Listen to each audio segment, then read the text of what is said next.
If you keep on, I'm sorry for my French, pussyfooting around and be creating a commission to investigate this and that. In China, the mandatory sentence came from the political party itself that those that are deployed in government must know we are not going to wait for any situation where you have to be charged by the state, investigated.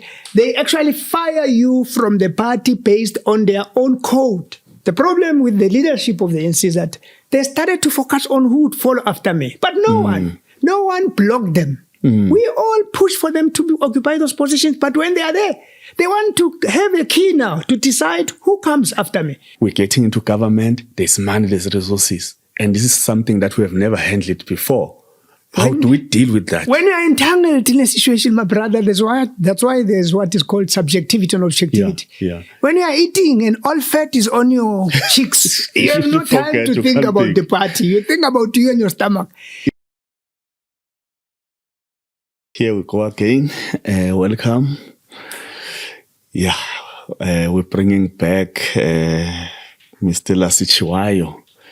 We had him when we started this podcast late in 2024, just to reflect on his experiences. For those who don't know, he's a veteran of the ANC. He was one of the Robben Island prisoners.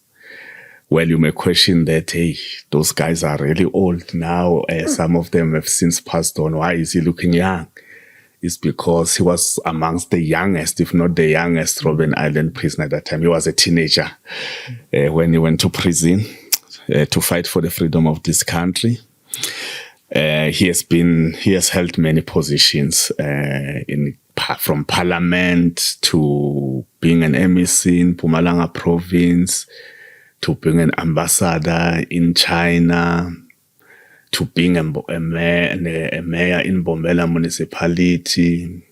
He's now a businessman, basically living his private life. But we thought we should try to tap into his perspective of the country as somebody who really dedicated his youth to take the country into democracy. So just to reflect on issues that are affecting the country at present. Let me welcome you once more and thank you for making time. May I also greet viewers of this very important platform and initiative that we are very happy, quite excited that it is what is creating an opportunity for us and all.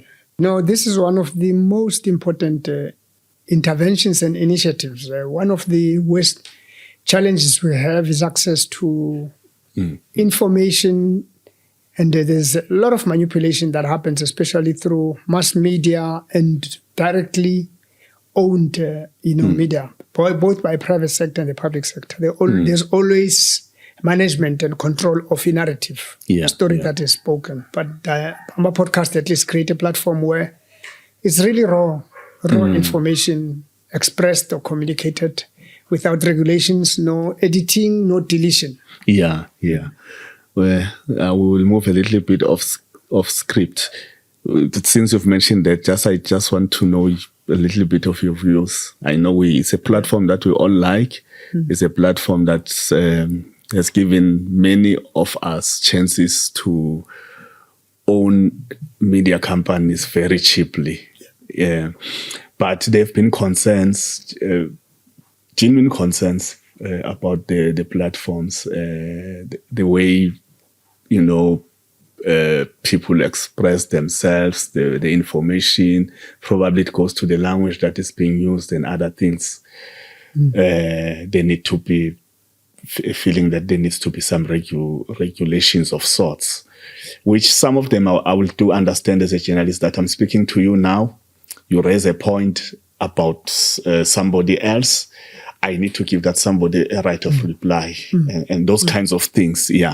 I'm not sure whether you're fully satisfied with everything or you think there needs to be things that are fixed here and there just to, The reason why there's there's what is called society. Yeah. Is that it has to be a space occupied by human beings that find a way of managing, harnessing energies and relationships that they do not create aggression, yes. conflict, yes, and let's call it transgressions. There is a need indeed for a regulation of any activity. Mm-hmm, you have culture as an example, yes, heritage, customs, protocols. Those are things that are aimed at ensuring that when human beings have an idea which must be promoted, that there must be a freedom of speech, but it must also be within the confines of respecting the rights of others. So if there could really be a way of ensuring that there's no transgression and invasion of personal privacy and disrespect, that ends up trampling on the rights of others. But of course, in any space where human beings are, you also have to regulate what comes out of the mouth of others or get written. That should not really be what promotes, antisocial behavior. So around those things, but it must not be about suppression of dissent or diversity of opinions. One of the things that I appreciate about Chinese, as a one person that is widely exposed on their culture, on their civilization, was the ability of Chinese to ensure there's plurality of, Mao Zedong referred to it as let the 100 flowers, blossom.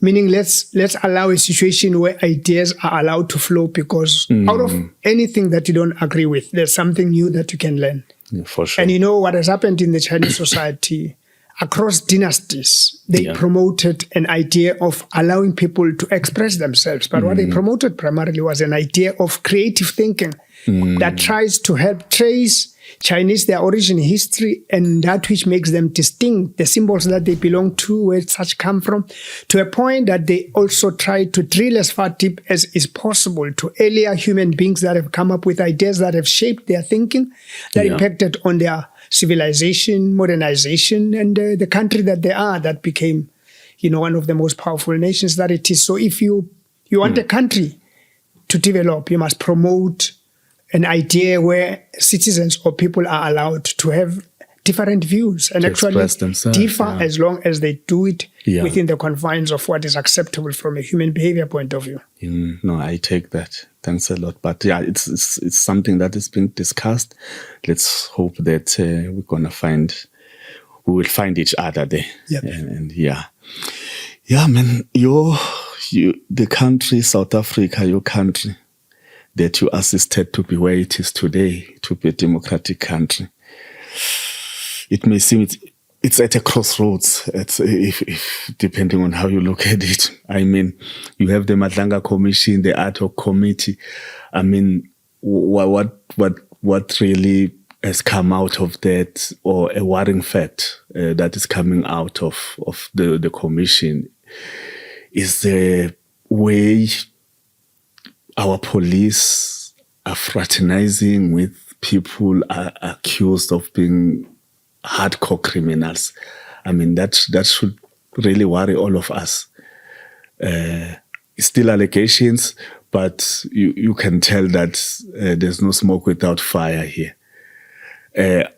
Does it worry you that the security cluster is compromised in such a way? Anything that has to do with what stands at challenging the core of a society. Actually, a society is a far much bigger formation that is made of different institutions, because the word society comes from the word social. Formation. Well, I can use the phrase social formation. A society is a social formation. It is made up of different institutions that brings different groups of people together, from the most basic one being family. So if there's anything that would undermine the standing of a family, it has to worry you. When there's insubordination, lack of order, disrespect, collapse. So coming to the question that you're asking, the challenges we're facing as a country are far much bigger challenges. This is just a tip in the iceberg.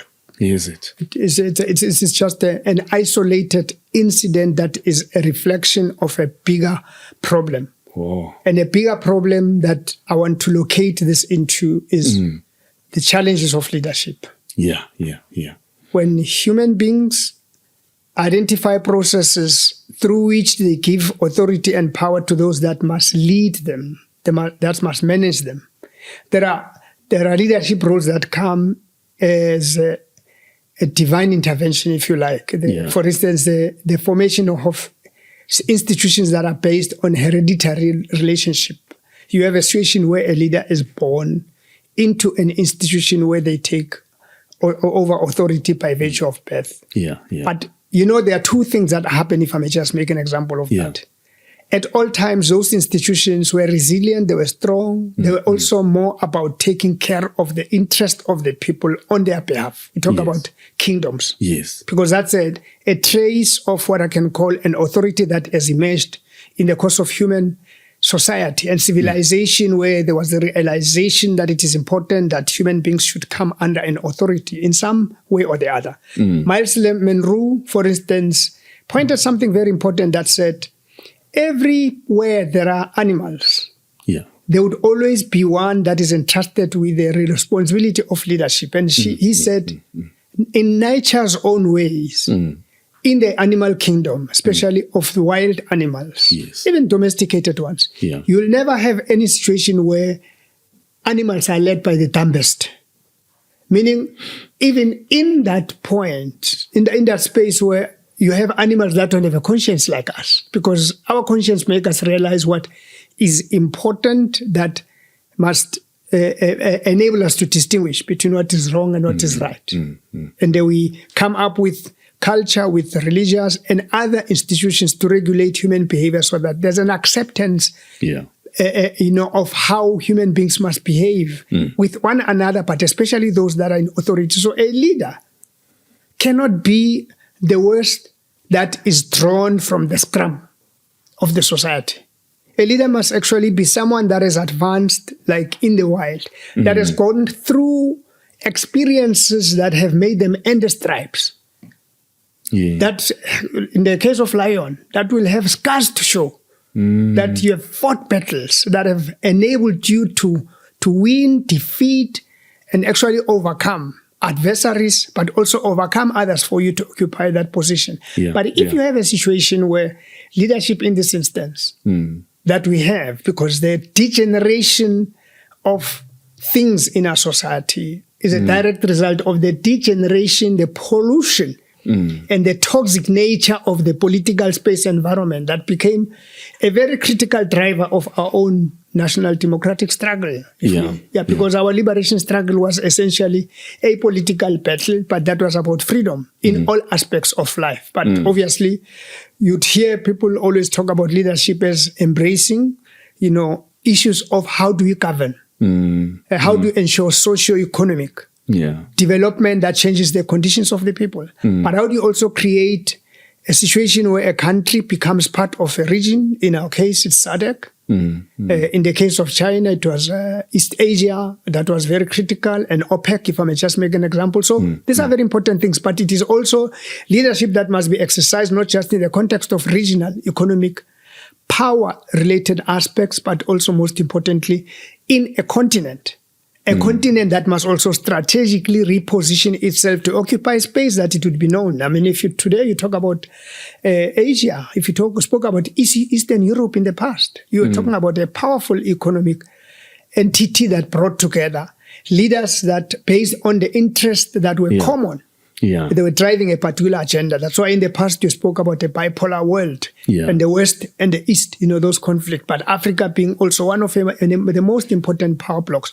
So leadership must be about affirmation of authority that ensures there's order, there's hierarchy, but there's a particular pattern that is followed that has an element of progression. It is always said that leadership is determined, when you say you had good leaders, is determined by the extent to which those that find a society or a situation in a particular state leave something that is far better and advanced than what they found.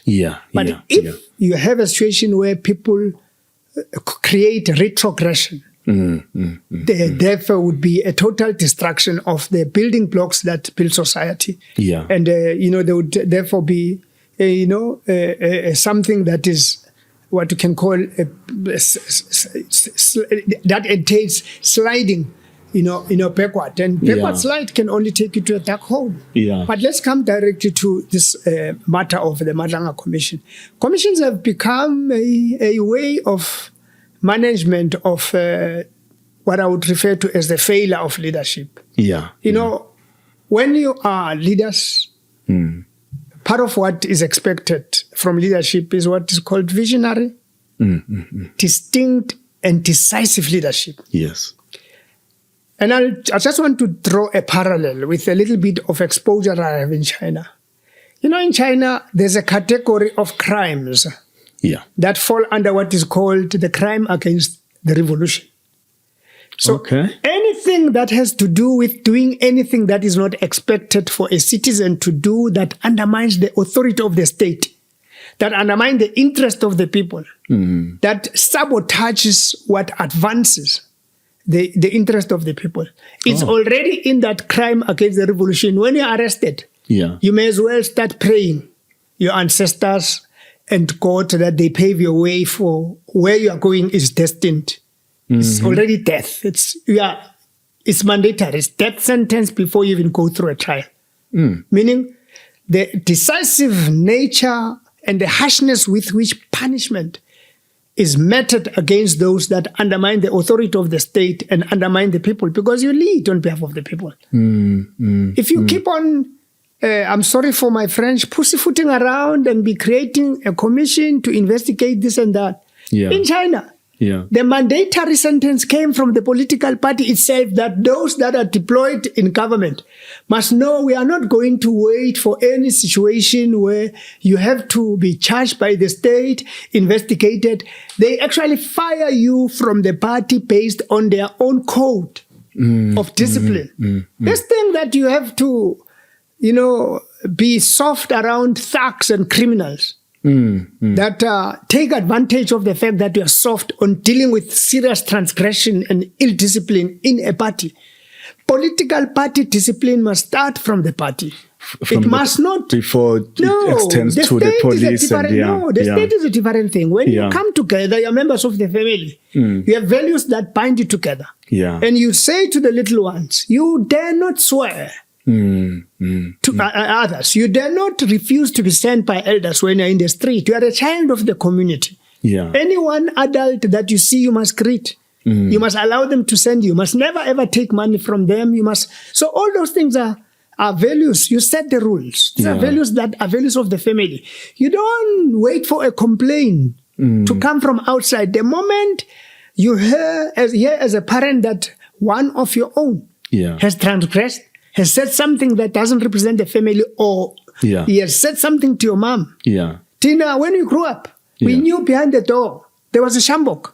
And that shambok was literally where you come in or go out every day. When you go out, you know very well that this basically means should you be out of line, you must know that there is already a sentence for you. It's a done deal.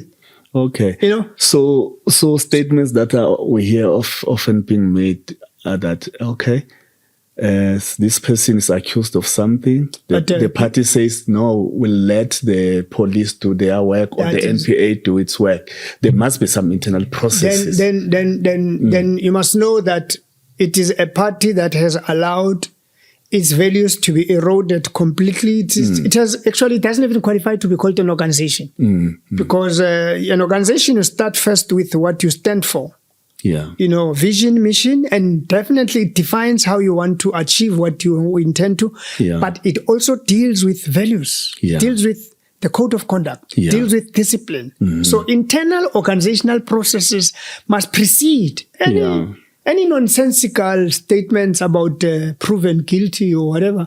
Innocence until proven guilty. No. You start subjecting an individual to an internal process. And where it starts, let me just make an example how Madiba and, Mandela would deal with issues of, let's call it abnormal behavior. When someone comes into your office as Madiba, assume that I'm Madiba, and complain about another individual, Madiba takes a phone, he just asks for an excuse for you to just be somewhere so that you don't realize actually that he's there. But in many instances, actually, we're told, and this is what he would also confirm, he would call that person you're talking about in your presence and say, no, it's fine. Let's continue talking about that. Let me call that person. And when that person comes, Madiba says, okay, you guys are here. Please say all the things that you said about him in his absentia. So you see, it's an internal process that creates a culture that you are not going to gossip about the other person. If indeed yours is constructive criticism, or you want to complain about something that would have to be handled in a constructive manner, then have the courage and the bravery to talk in front of that person.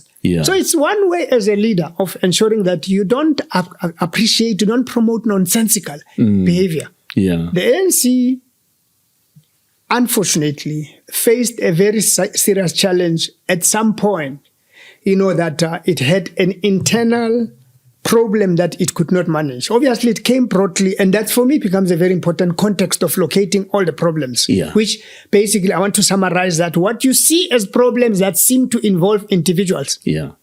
It's a reflection of the problems that are about management of an organization and its life. I always say what started as problems of the ANC that it could not resolve. Like I said, that whispers, Oliver Tambo warned us about avoiding as a leader any situation where people come whisper in the ear that listens with the side where your heart is. Because when you listen with that ear, you will not be objective. It's something that drives you to be emotional and forces you to take a subjective position that is a result of the influence. And when you do that, you then unfortunately destroy that which life is about. Life is a direct byproduct of a balance that is struck between two conflicting things, positivity and negativity. If you have no ability of also opening the other side of the ear to listen to a side that you don't like hearing, because the problem with the ANC mostly is about those that followed after Mandela. Oliver Tambo and Mandela could not be manipulated by someone that assessed the situation and say, I think if I can capitalize on this one's limitations, this one's inhibitions, this one's weaknesses, part of that major weakness of ANC leaders is paranoia. When you have paranoia, when you think, it's a negative energy. When you think the world is against you and anyone else doesn't like you, you motivate and generate a feeling inside yourself that is always about expecting to hear who's planning something about you. And my grandmother said, if there's anything that must make us distinguish what creation has created about life, it's for you to be able to distinguish between what is called the head space and the tail space. The head space is this part that has all of what you need for you to be able to relate to what is within and without in terms of inner motions and external motions. Because life is about generated motions and movement. But then that's why senses are about picking up that which makes us live, that then react in a particular way that makes you aware of what obtains from within or without. When a child makes the first cry, it's an inner motion within that makes it make a sound that draws attention for calling out for help, crying out loud for help.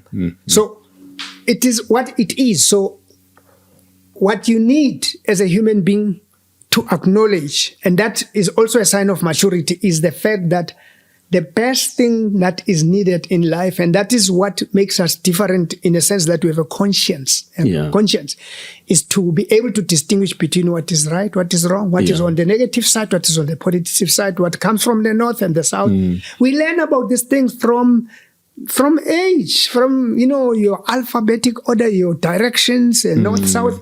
These are aimed at developing you to be holistic and be able to balance, to have a balancing act of things. And balancing act of things, don't take anything and everything that comes from another human being and use it as a basis to act, and use that as the lenses through which you look at another person.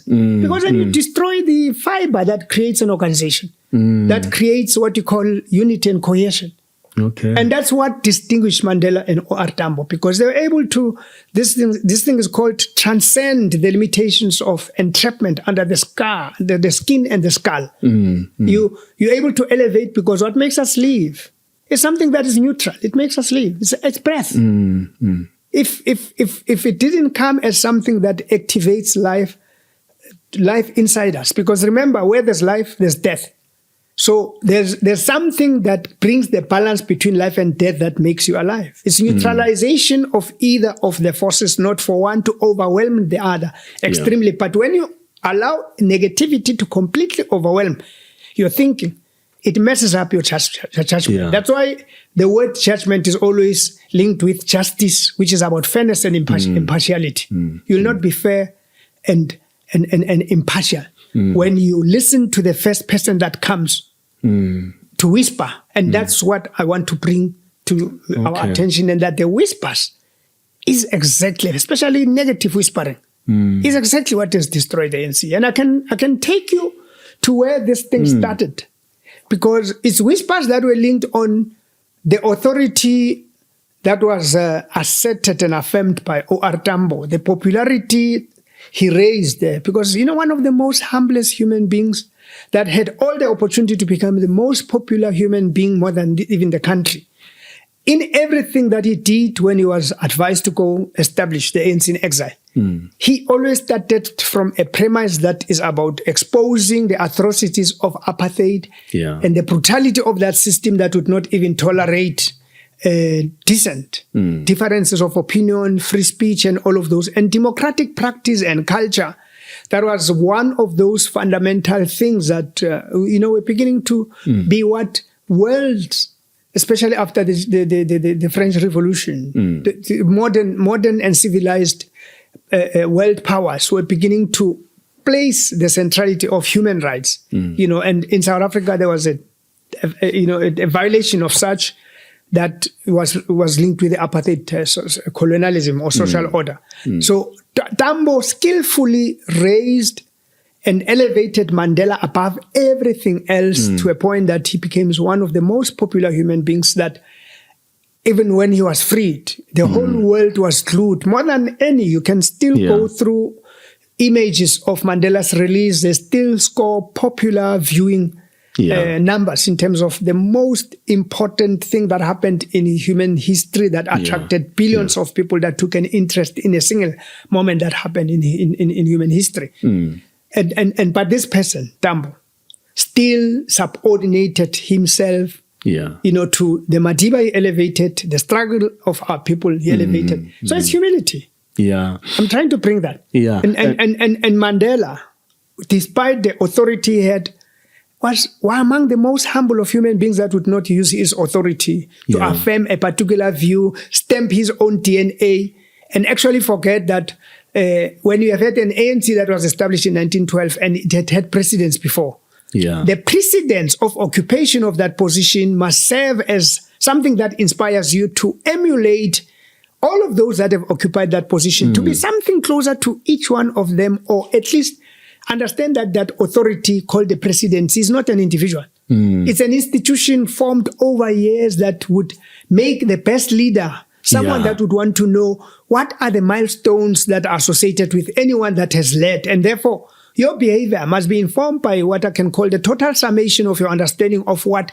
that institution built by other human spirits that occupied that position did, informing not just that presidency, but the organization that was led. And that's basically the art of and craft of society. Leadership must be a reflection of the highest level of consciousness by those that lead, that must be more like Mandela and Tambo, larger than life individuals. So the problems of those that followed is that they saw themselves as individuals into the positions. And they wanted one, which is the reason why I said my grandmother always spoke about the headspace that has all that which makes you relate to your inner being, but also the external environment. The tail is something we must not focus on. The problem with the leadership of the ANC is that they started to focus on who would follow after me, but no one blocked them. We all push for them to occupy those positions, but when they are there, they want to have a key now to decide who comes after me. Yeah. Now you look at the tail. When you divert your focus and attention on the tail, you actually take your focus away from vision. So you're destroying the very vision that you crafted as an organization that you found there. Because the vision is no longer about what the organization stands for, but what you want and who you want to stand. And that's what messed up the ANC. Selfishness. Yes, selfishness. Self-centeredness. Because now you think now you are the ANC and the ANC will not be without you. Yeah. That is not Mandela. Also, you made an example of the animal kingdom that the dumbest do not lead. The dumbest always know you'll be at the tail end. You can't be in the headspace. Who are you leading? So, you can only lead people to the hole. The hole is a grave. So what went wrong there? Because surely you are alluding to a fact that we might also be having wrong leaders who are not supposed to be there. Look. There's a gentleman that cleaning the pool outside as we're speaking. When you have that pool not cleaned, you don't have pure, clean, clear, transparent water body there.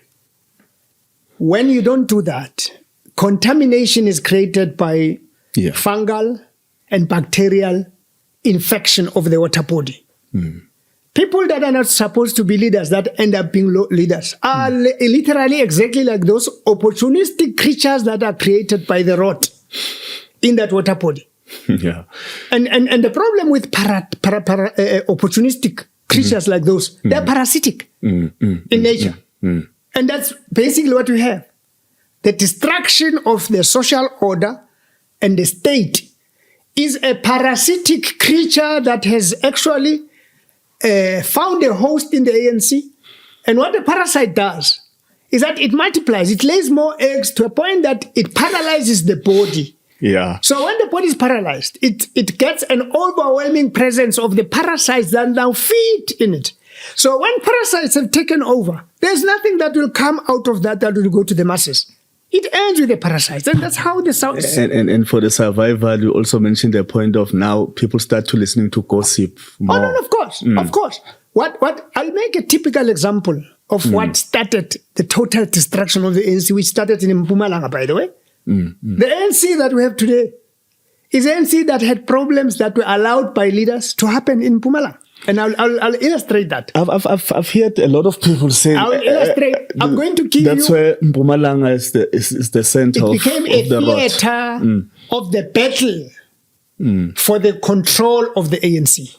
The battle for the soul of the ANC after Matiba. You know, Matiba and Oli Tambo created a problem, being larger than life characters.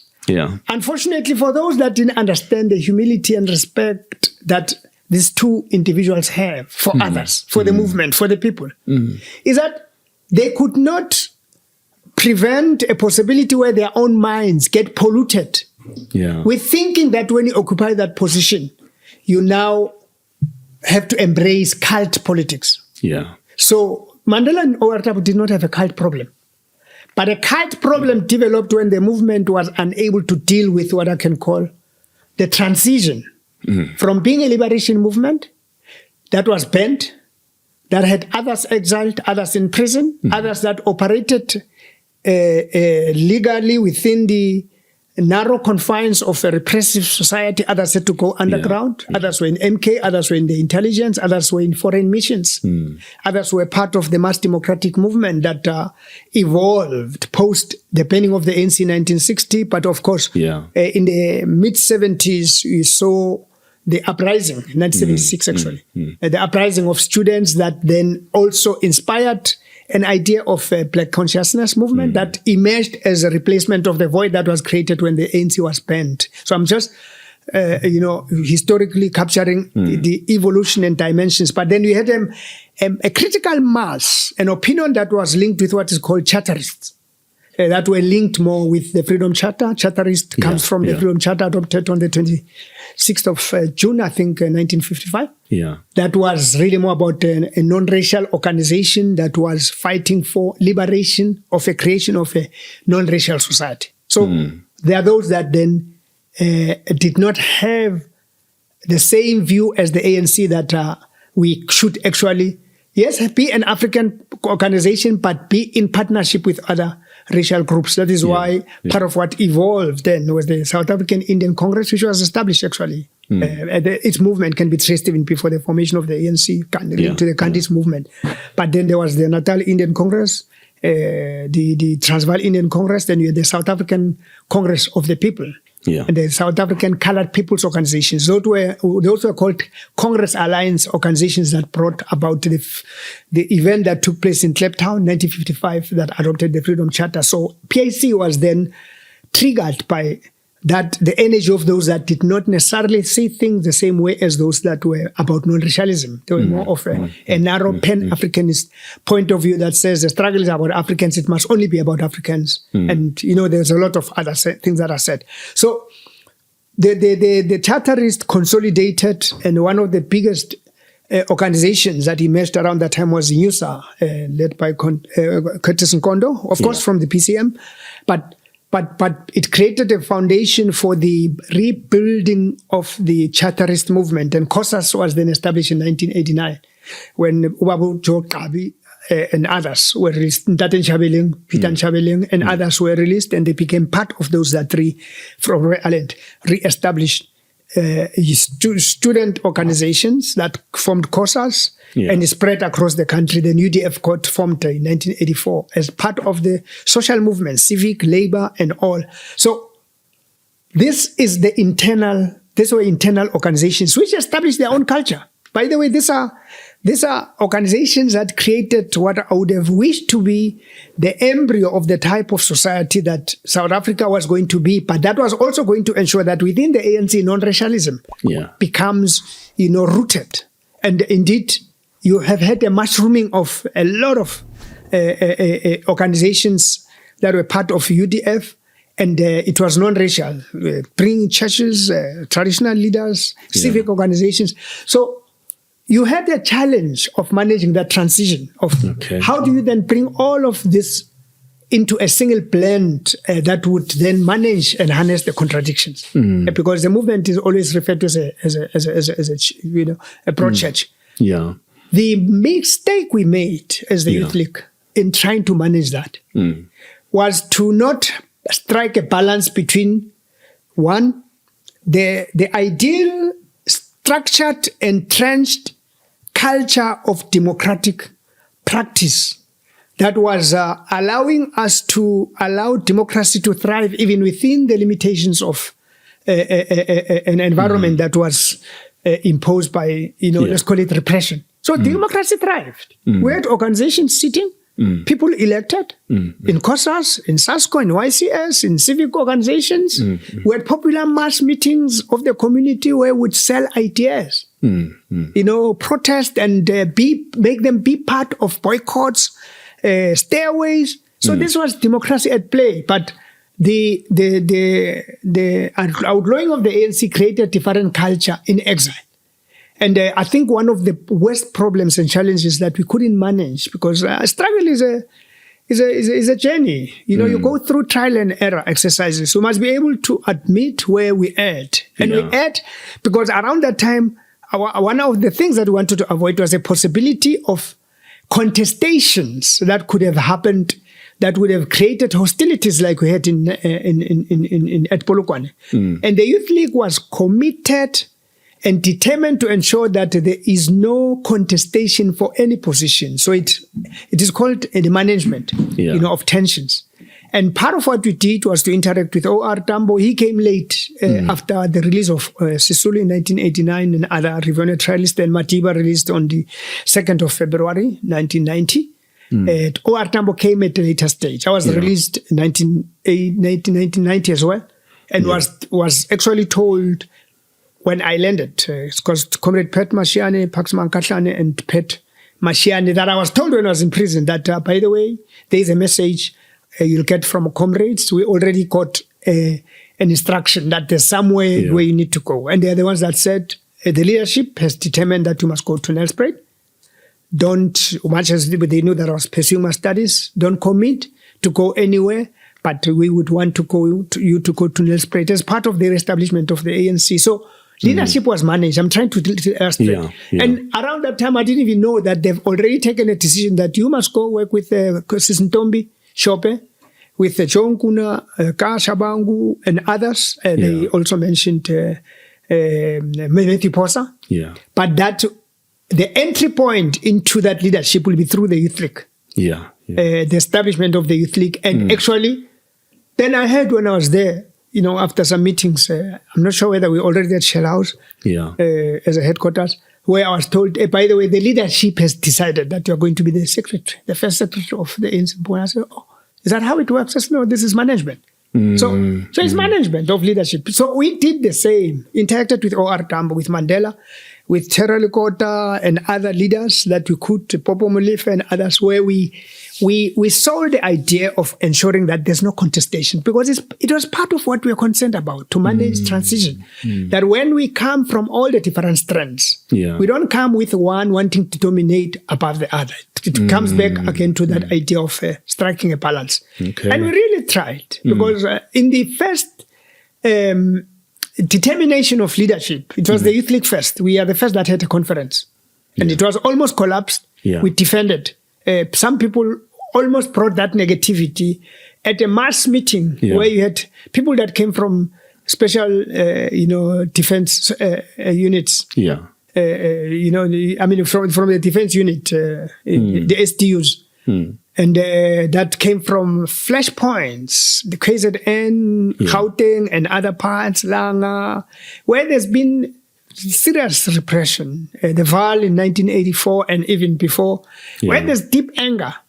When you come to a gathering of young people that come with scars, others come from exile and underground, and you drop a bombshell in a big gathering like that and said, Peter Mkaba is a spy. It could have only been the work of those that wanted to destroy the ANC before it even get re-established, because if you destroy the leaks of the ANC, you have actually completely destroyed the ANC, because those are what you call the pool from which future leaders must be drawn. So you prepare them to think in the ANC way and follow the ANC line. So you're making a point that there were people from various formations, liberation struggle formations, but leadership was able to manage that process smoothly. So now... So we prevented it. That's the point I want to make, that what we did was to then go all... I mean, we gathered there were 6 names that were already doing the rounds, and I'll mention those names, that are highly likely to have the younger generation after Matiba and Oliver Tambo, in other words, the leadership of the ANC that came from the ANC Youth League in the 40s, because those are the ones that were now beginning to ascend. They were a generation, the oldest was Ubabu Chief Lutuli. Albert Lutuli was older than them, but then the generation that was next to follow was primarily made up of those that emerged in the 40s and assumed leadership in the ANC Youth League. And of course they were active earlier, but where they really asserted and affirmed their generation, like Amika Cabral would say, from relative obscurity, was when they established the ANC Youth League that then radicalized the ANC. It was established in 1942 or 44, if I'm not mistaken.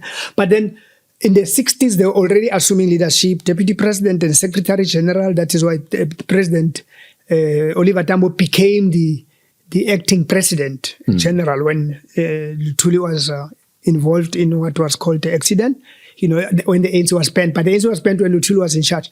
Now, I'm bringing that dimension to say, as the Youth League, our tools of analysis and the application of the attempt we made in correctly and accurately applying those tools of analysis made us arrive at a view that the best way of managing tension and avoiding contestation from the younger ones was to close all loopholes that would allow them to contest. But the major fear we had was a possible contestation between Chris Hani and the late Chris Hani, may his soul rest in peace, and Thabo Mbeki. But there were other names that were doing the rounds. 4 other names that added to that was Paulo Chodan, Chef Khatebe, Jacob Zuma, Matthew Posa, Yes, I think those were the Palestinian, yes. Yeah, so all in all there were 6.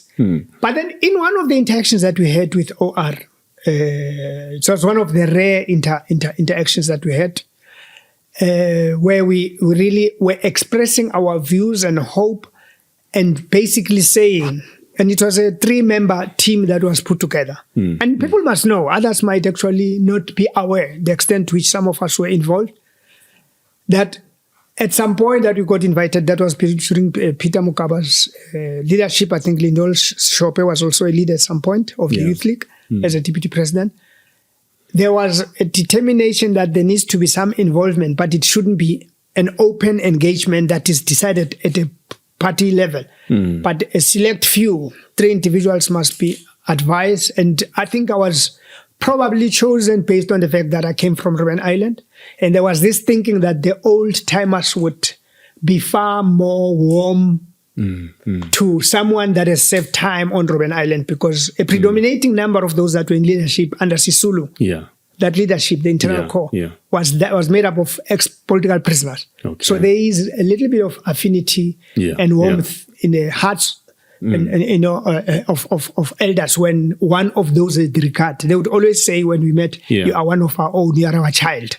So maybe it might be, not necessarily because I was senior, I was young. I was the youngest actually to the leadership of Peter Mukaba. I was one of the youngest. But it was based on that. And in many instances where there had to be talks to Mtate Sisulu Mandela, at some point, I think that we invited to also be part of the discussion with OR. He then brings to attention that he tried in exile before the announcement that we would be, the ANC will be unbanned, to engage a few individuals. He mentioned names, let me not drop them, but he mentioned 5 of the names of those that were in exile. 5 or 4. And others he had to engage because one of them was in prison, but he picked up when around that there's a likelihood that from KZN, there's Jacob Zuma and Jeff Khatebe that might be among those that are considered to be elevated, to be prepared, to be the ones that are looked at to follow in the leadership of the elders, because they're already at an advanced age. So we as a youth league then decided, no, out of all, we are going to retain all the positions that all of them were elected to. The Oliver Tambo's leadership must be affirmed and asserted. The only adjustment we'll make will be around OR because of his incapacitation. But that we are not going to have him out in the cold. And among ideas canvassed and consensus was reached is that the national chairperson position has to be created to accommodate OR as a larger-than-life character, the last line of defense, and more like a repository of the ANC, someone that has more memory, that has gone through the worst of times where the ANC could have collapsed in his hands in exile and under very difficult circumstances when it was also under attack from forces that were aligned to the Nationalist Party, Western powers in particular, and he held it intact together and he brought it back intact together, and he said, you can't have a leader of this nature outside. So others were saying, let's create a small body of the elite, eminent persons that are more advisors, that we said, no, institutionalize OR's leadership inside so that he sits as an authority that has powers. And that's how we did. And we said, Mandela, president, Sisulu, we were to go to Linden. I was one of the 3. And at some point we had to ask Peter Mukaba to go with Matthew Posa to go persuade when the old man, Sisulu, said, no, but I'm not well. I can't be standing for any position. He said, you know what? It is not you physically that we want in the position. It is the glory, the authority, the profile that comes with your name. As one of those that were in leadership with Mandela and OR, we are affirming that generation as saying you are the ones that will take us to the promised land. And therefore, we don't want any contestation on the deputy because we want to buy time. We interacted with lobbyists that were representing TM, but I'm not saying that when we met lobbyists, they may have reflected an idea of an opinion from TM or Krisani. The one that we at least met physically that has agreed on the meeting was Krisani. May his soul rest in peace. Where we said we have these challenges, we recognize you as one of the leaders. So then, of course, Krisani was very popular among our constituents, Winnie Mandela and others, and Tony Ngeni and Holomisa, wanted to follow in that mold of the of the radical, and you know those things. But we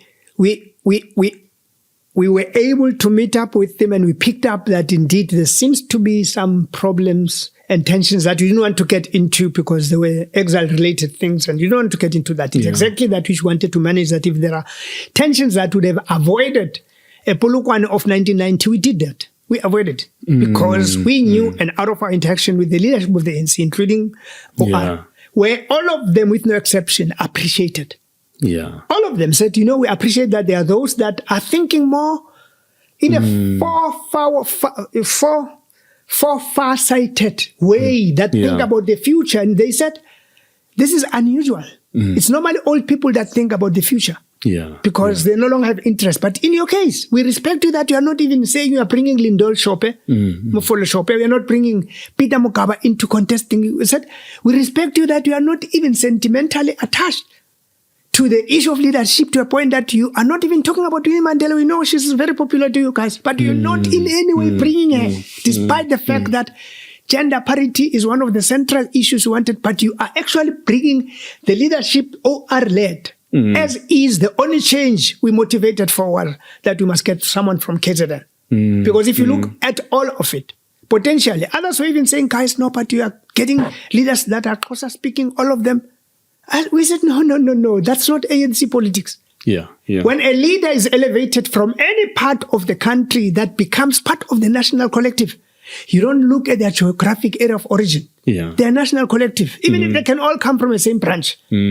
If members of the ANC through branches have determined that this is what, you don't bargain for leadership along ethnic, racial, gender, narrow geographic chauvinism. And even, whatever else that can divide, because a national movement, as Prickly Gaseme made the call, was about, it actually even migrated beyond national, because national was really more South African, which is the reason the ANC was called the South African Native Congress. But it even became African in character when it was decided in 1923 that no, let it rather actually be a formation that can welcome all Africans, and that's why you had the mushrooming of the ANC in different parts of the continent, because then it became African in character, as in continental, to bring that African sense of consciousness. But National Congress still emphasized the importance of a national revolution, which is South Africa, and a Congress really not being a party, but umbutano.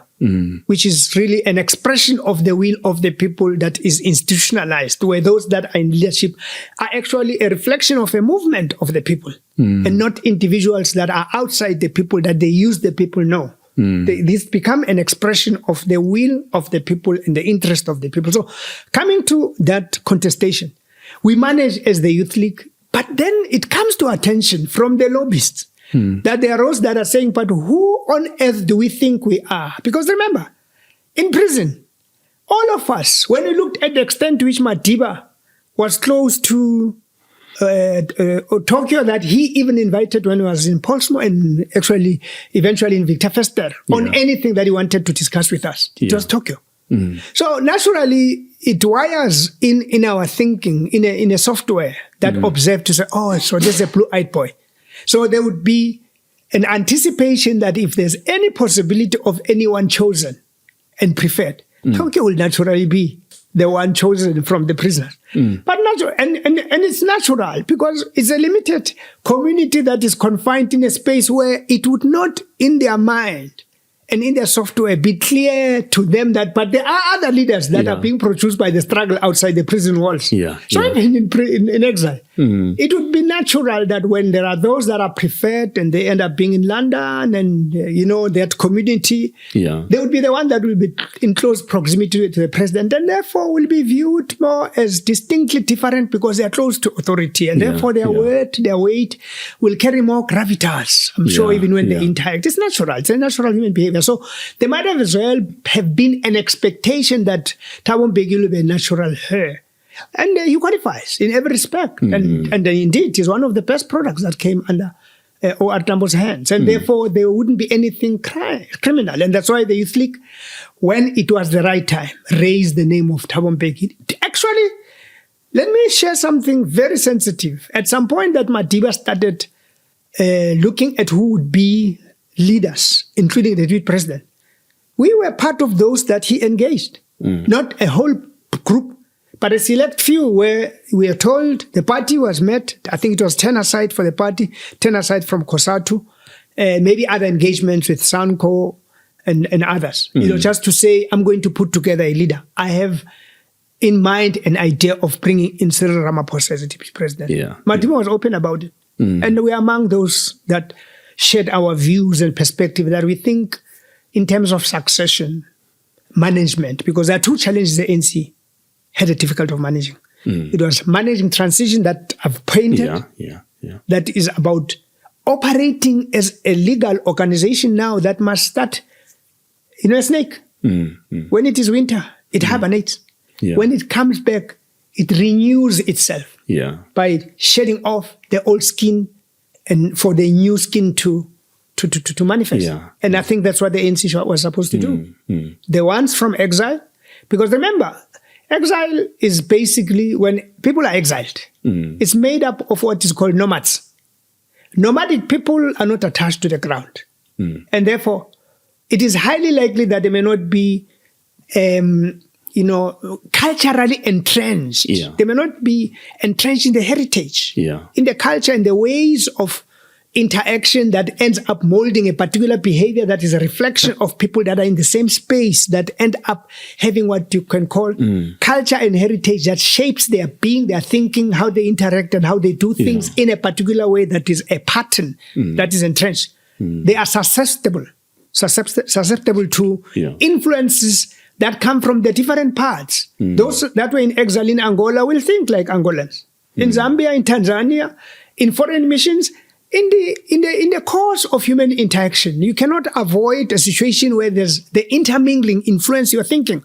So they would come not with a united perspective that is really more impacting on the personality, because an organization is a total summation and is made up of human beings. That you belong to the same organization doesn't make you the same from a behavioral and conduct point of view. So, but you are molded to believe the same way when there's strong center in terms of leadership that acts in an exemplary manner that emulates the example of other great leaders before. Because for you to be wiser, it is always important to have a reference point, not that which is about the struggle and what is learned in the history, but the point of reference in any institution is memory. Because from memory comes wisdom.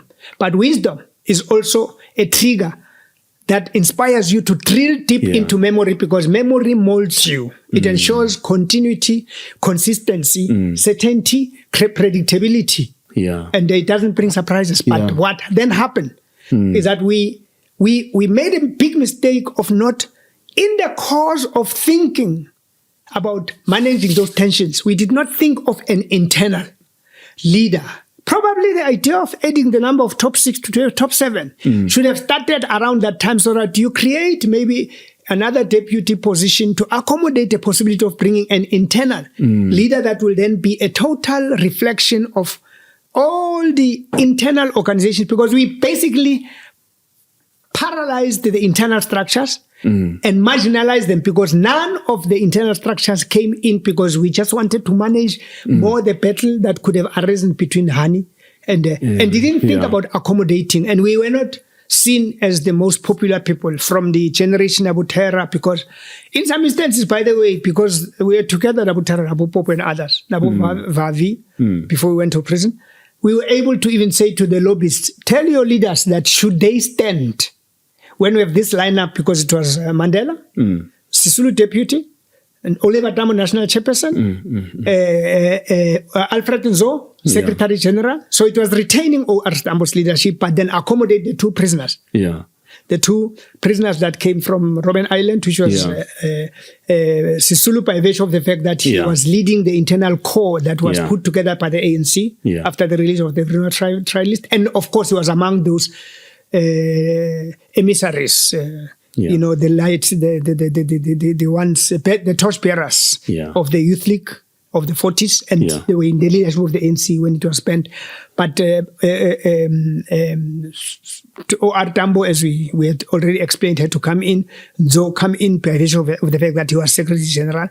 Then we strongly motivated for someone who's the most senior of the KZN leadership. That was a reflection of that leadership. We had three regions then. It was Northern Natal, Midlands, and Southern Natal. And they all had leaders. Harry Kwala was Midlands. Harry Kwala was the Midlands chair. Then I think it was Jeff Khadebe. Let me not get into all of those. And Jacob Zuma. That were part of the regional structures.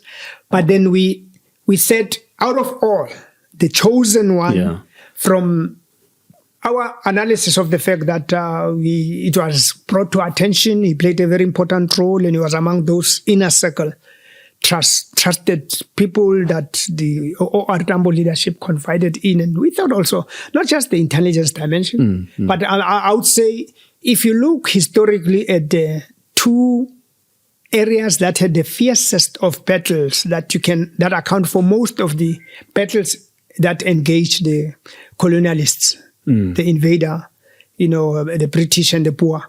It was KZN and the Eastern Cape. So Eastern Cape in some way was already accommodated, and therefore we had to find someone. And historically, you can start from 1912.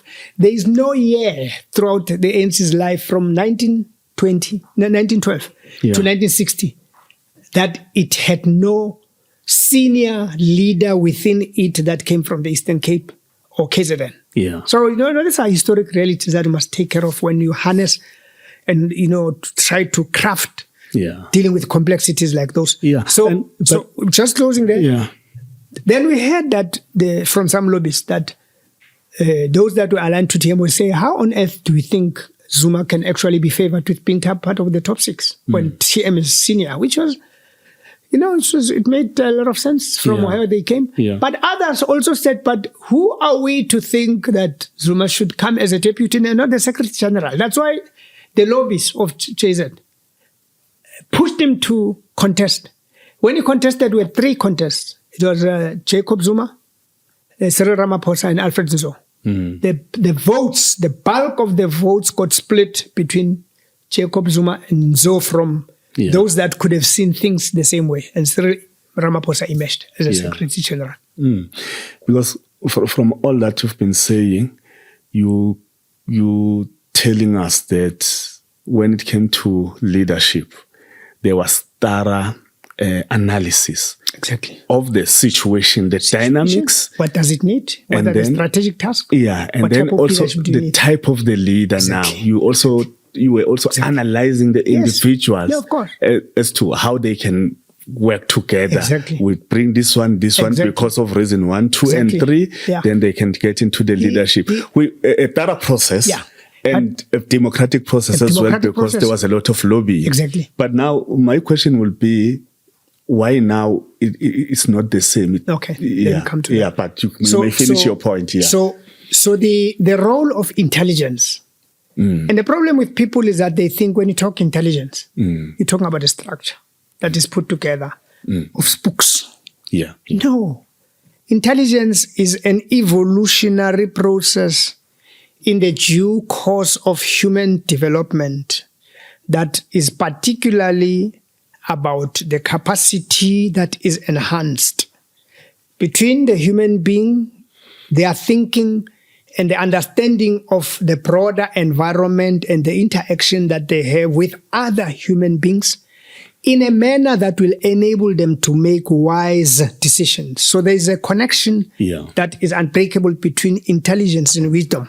So wise decisions that enable you to weigh all options from all angles. That's why even at school, in the mathematical teachings, you are taught about the circle, the triangle, a 5-cornered structure, the 4-cornered structure, and they put you at the center so that there's a holistic development and awareness that is generated that makes you see things from different sides, because in nature, as I said, everything is created to create a balance. We have 2 eyes created. One is meant to see that which the other can't see. So if you have a situation where one eye is killed and all eyes are made to see from one point, that eye will take you to the hole. It will. It will, because it doesn't bring the balance that makes you realize that there's the blind spot. So the ANC was also killed by killing that balance within. And let me come to the traces of where that took firm root. The lobbyists that normally come and whisper on the ears of those that they see as people to ascend are not always the lobbyists that think about what we have spoken about. The thorough analysis, application of the tools of analysis that are close to accurate, that will enable, my grandmother taught me about the importance of what is called hypothesis. She said hypothesis is a process through which you are actually able to apply a processed, systematic and systemic thinking that enables you to see things, complex things in an environment, and see how they come together to make things add up. So when you have concluded that 1 + 1 is 2, it gives you the sum total of what two factors combine. And she says hypothesis is a way through which you can actually drill into the space of mystery and have that mystery curtain unveiled to make you discover something that you didn't know before, or the truth. So I'm using that as a background to say the application of hypothesis enable you to say, but if things are done in this manner, this is what will happen. That's why, intelligence, as I made that, plays a very important and pivotal role, because it's about gathering enough information that will give you an idea how will Sizwe behave when it's part of a collective. How will it influence the collective to go in this direction? How do you balance Sizwe's abilities, capacity, talents with what it doesn't have? You bring that which the other person has, that will bring the necessary balance that harnesses the energies. So that's the ANC of Oliver Tambo, of Albert Luthuli, and all other leaders that created a center, because leadership is about creating a strategic center that becomes a focal point of all those that follow. Know that the line and the ways expected of us to follow are this. But when you then have a situation like the one that I'll paint, when lobbyists, and in some of the lobbyists, people see the one that they want to ascend as an opportunity for them to ascend again. And you have heard that. When people ascend, they already come with a group. It's no longer now looking at people that can balance the organization and bring the most capable, most able. The ANC and the party will always talk about the most advanced detachment of the society. These are elevated individuals, because we are all born the same way from the womb, and through being made to live by what we breathe, but we are not the same. Our level of development will never ever be the same, because conditions shape our thinking, but there's also genetic, dimensions that link with, because we always say the total summation of a child is a combination of all experiences at each of the two that made them. Everything, emotions, ideas, experience, all of those are already in this child that is far superior as a makeup more than you as parents, because the child is all of you individually that is combined. The two of you are actually making one. It's bigger. It's born with the potential to be far advanced than you are, because it already comes with genetic and memory related things. That's why you will have what is called deja vu, where you think, no, but I think I've been there before. It's because we don't live as the first expression of life. We are a continuation, and therefore you cannot wish away all what has happened before that is stored in memory. That is the wisdom that comes with anything that lived before that saw the sun before you, or enlightenment. So what we dealt with are exactly the West drivers that O.R. Tambo warned us about, to say, beware of West drivers. Even those of us that spend time with Ntate Mbeki said, this is when you'll realize that the people that have studied the behavior of an African, that have sat in 1884 for 6 full months without taking a break, just analyzing how is this creature behaving.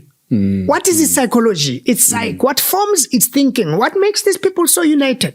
Yeah. What makes them Abantu? Because they arrive at a point where they picked up that there were no fights that were more linked with private ownership. It were territorial wars that were about expanding authority and building empire, but that adopt and allow all to still be who they are, provided that they become part of a kingdom under the authority of kingship. So they knew, and they said there are no prisons, there are no hobos, there's no army, there are no soldiers, there's no state. We need to destroy that kingdom that makes people not to fall under the authority of what is our order. But what do we do? And it's what Mbeki said, that these are people that have inherited an understanding from 1884 of who you are, how you behave. It will be easier for them to divide you because they know if they use material possession. Because you're hungry. You're going to follow money and forget about the people. So the lobbyists, they were then inspired, quite a lot of them, when they lobby. When lobby, and even the slate politics is from the lobbyists that are inspired by Taka Nzwako. The winners take all. When winners take all, it is a situation where you dump and completely get rid of all the most capable, able individuals that are leaders in their own name and rights, that are products of their own communities and own environment, own branches, own regions. Then when you come at that level, you completely create a hole and throw them in that big bottomless hole where they must disappear. And after that conference, they are nothing. After all what has elevated them, an organization is not built like that. So what happened? This is a typical situation. When lobbyists that were close to the two now, obviously there are lobbyists that were more on TM side. Remember, TM was appointed by Mandela to be his deputy president, but TM was not part of the senior officials of the ANC. And naturally, the strategic positioning of occupying a powerful institution called the state, it would create an impression in the space of those that are pro-TM that this is our man. Everything must be done to make sure that he becomes our man in the ANC. But the worst thing that they did was then to think that occupation of position by their man or their preferred candidate must then be concerned with who comes behind him. It's exactly that point that I was raising, that you don't look at the tail where you have to lead people that are enlightened is to follow the light. Because the backside is darkness. That's why the hole is the other hole that is used for dumping is located just below the tail. Because it's not part of the headspace. That's why you don't have that hole next to the nostrils. But what I deduce from what you said about lobbying then for those leaders is that you didn't have that attachment to say, we are lobbying for you. Once you are there, we're part of you. You just said you are the right leader.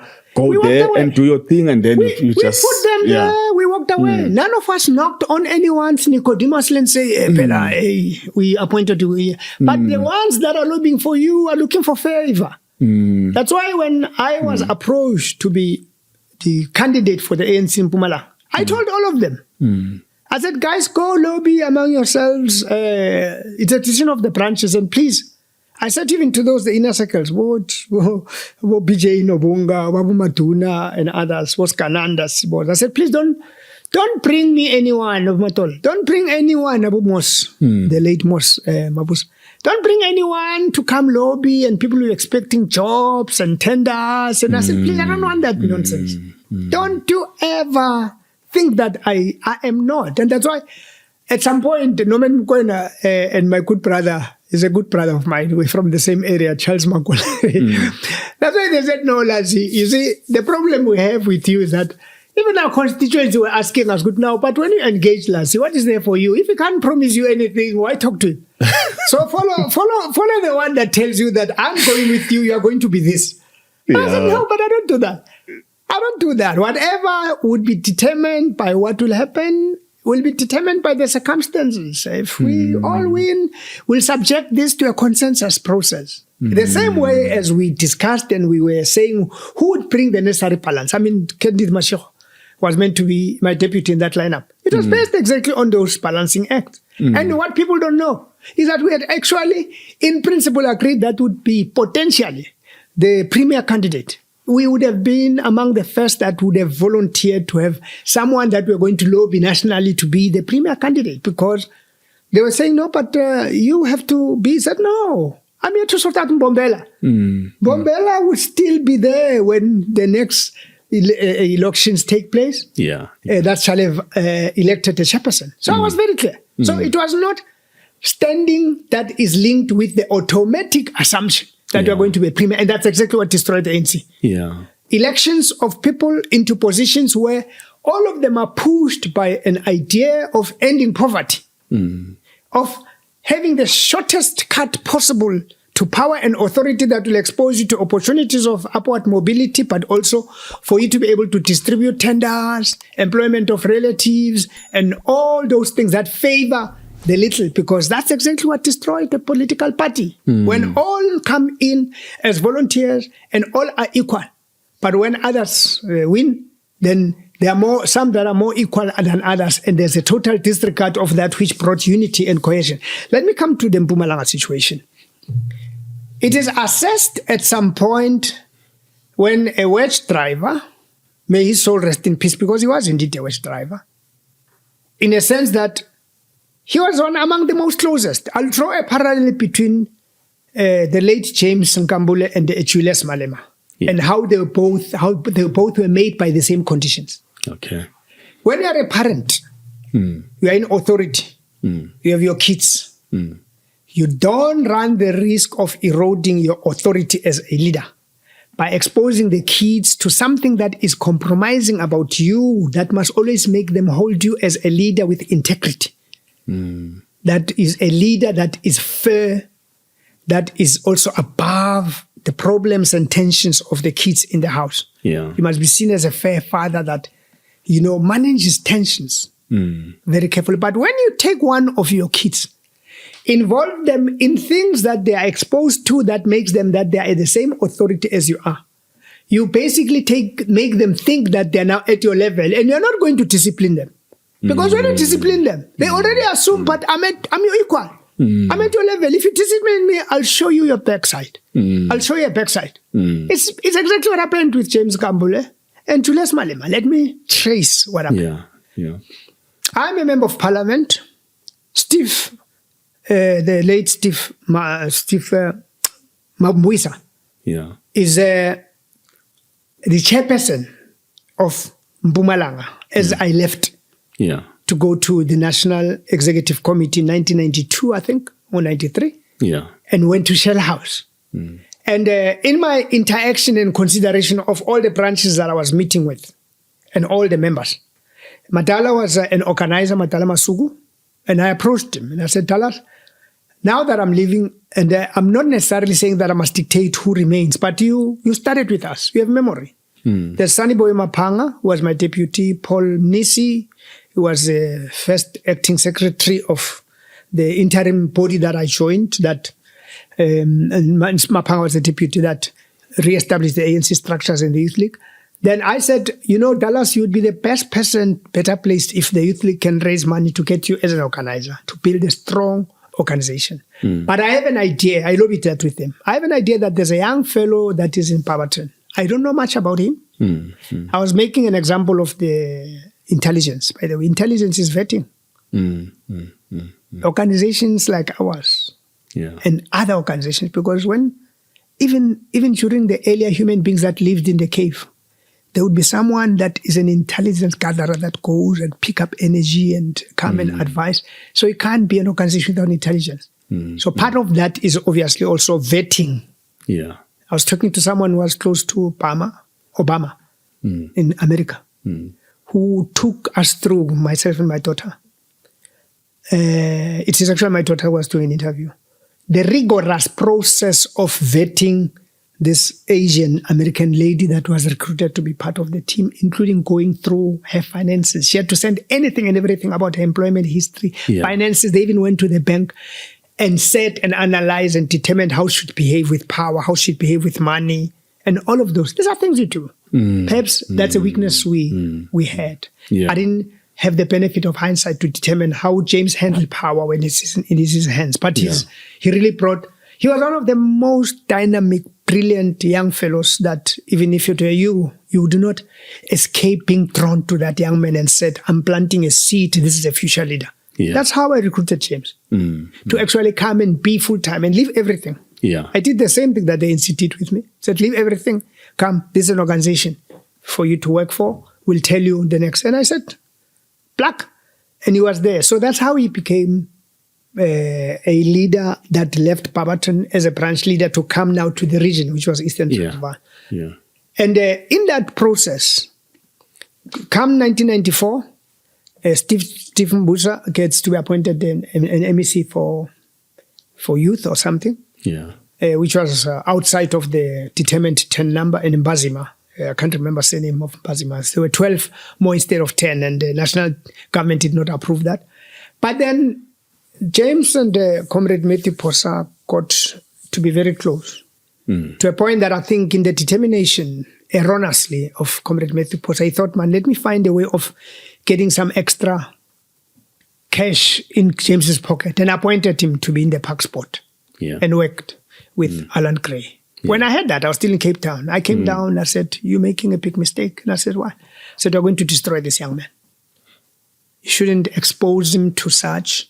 But then in the process, because when tension developed, because there were beginning to be some ideas of people that were becoming very impatient, that Matthew Posa was the chairperson, and probably this 5 years is going to take too long, man. There are those that were beginning to whisper now in the ear of Comrade Shema Silela, may his soul rest in peace, that involved Comrade Philip Khadebe, was very close to Comrade Shea. Of course, we were all close because we were part of the leadership of the SACP that re-established the party inside the country. I was appointed by the party as well. So I served both in the ANC and the party. So naturally, they would be too close. And there was, I think, an element of impatience on some of the comrades, especially in the Youth League, that were lobbied to say, man, our future leader must be chair. And there was no problem. Actually, we were very clear in our mind when we elected Comrade Chair against Comrade Ntombi Shope, and said, no, Chair would be the best, most senior person equal to the task, Chair Masilela. But then I think there are those that were just, in a hurry. In that cause of the tensions that James would be aware of a chair that was made to assume you are the best, and maybe we should not even wait. And there were tensions generally. There's never been any good blood from what I picked up. I wouldn't know what it is, and you can engage both Comrade Matthew Posa and Fish Mahlalela. There was really no good blood between the two. I don't know where that comes from. Maybe it was contestation for power, because when you use the word commander or commissar, they normally say in the African tradition there cannot be two bulls in a kraal. Maybe no, it is not natural tension. Territorial tensions are natural. So, and I think James was able to assess all of these energies. I was the closest to James by virtue of being members of the ANC Youth League. But when he started extending his long figures and they got into a cookie jar involving renting cars of Parks Board, using money, claiming and what have you, and it came to the attention of Matthew Posa. Matthew Posa initiated a process, or Parks Board initiated a process which Matthew Posa might have been seen to have endorsed. At that point that you have involved him to fighting battles and many other battles, he may have expected that you'll defend him, even when he's wrong. But when he was not on his side, he decided, I'll show him. I'm not the one that he will deal with, because that man was firing. Matthew Posa, he fired so many. And even those that he fired, I think, developed that tension, because it's quite a lot that he fired. He fired with jugs. He made us pay for cars that we didn't decide to must buy.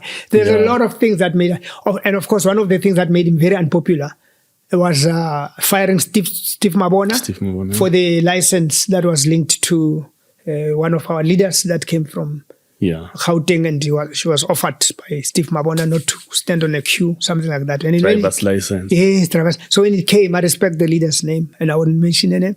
But I don't think she did that deliberately and consciously if someone offered to help. Because, remember, you have people that came from the Bantustan. They knew power. And they knew how to use power to buy favors. And that's basically what the spirit of those that took over after Matthew Posa tapped in, because they applied Bantustan politics of distributing opportunities. And international leaders brought into this tender Umbamisi Paul. So that Umbamisi Paul, all of them, Baba Mama Paul, and they can't run. It is our own Epstein files. But now, why didn't you guys realize that, look, we are getting our liberation, we're getting into government, there's money, there's resources. And this is something that we have never handled before. How do we deal with that? When you are entangled in a situation, my brother, that's why there's what is called subjectivity and objectivity. When you are eating and all fat is on your cheeks, you have no time to think about the party. You think about you and your stomach. The relationship between your stomach and the ones that you need to give the key of making sure that they lock all the doors for no one else to come in there. Because when you go in, after many years of being hungry, of not having a bank account, of not having money, and you're receiving grants from prison, from exile, underworld to unemployed, to running around, looking over your shoulder, and suddenly, like I normally say, if you have a mouse and a cheese in a cage together, and the mouse is hungry, there's a problem. Do you think there's any possibility of thinking of opening the cage and calling other mice to eat? No. No, the mouse inside will lock. If it is able, it will take the key and throw it to say, hold on. Make sure no one else goes in. As you have the key, you are the next to come. But before you come into government, what blindsided you from thinking about that? We might have a problem here. Because one leader from Limpopo I interviewed, Mr. Silo Moloto, told me that, look, comrades depended on the ANC. If ANC paid for everything for them, it was like a social welfare of sorts, a welfare organization. Now, all of a sudden, they find themselves leading a department with R1 billion. If we are all born equipped with ideas that make us understand life before we come into it, then there was not going to be life. Because we learn through what we experience, we go through a trial and error, and we realize mistakes only when we are inside. When you don't have as a human being, otherwise life will be so easy because you'll all come with all solutions of how we are going to handle things. It's something new. Naturally, when it's new. Unlike others, you're right. Because human beings have the ability of sitting and anticipating, applying the hypothesis, anticipating that this is likely to be, and that's the reason Mbeki warned some of us and said, you are dealing with people that have studied the behavior of the human being. They know there must be reasons why even their allies abroad, Margaret Thatcher and Reagan in the US and UK, who had some of the best capabilities of intelligence through M16 and CIA. But also remember, the relationship between the Afrikaner and the Israeli. The Afrikaner is the evolution of the Afrikaner is a very interesting phenomenon that we'll talk about at some point, not just from the geographic differentiated dimensions where they came from and evolved to become an Afrikaner, but two very powerful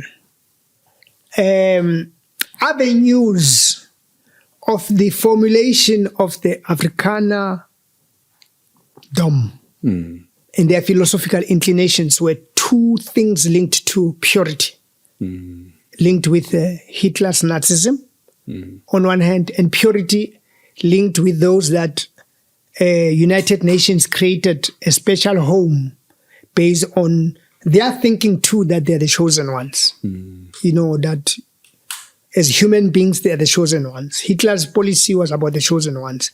So the Afrikaners, because Verwoerd and quite a number of the enlightened Afrikaner leaders were quite intellectuals, that drilled into the memory of how a nation or a group of people that felt persecuted as a minority, that were faced with a possible extinction that was subjected to killing of millions through Nazi Germany, survived, and how their whole philosophy of creating their own homeland against adversaries that surrounded them, which is Israel.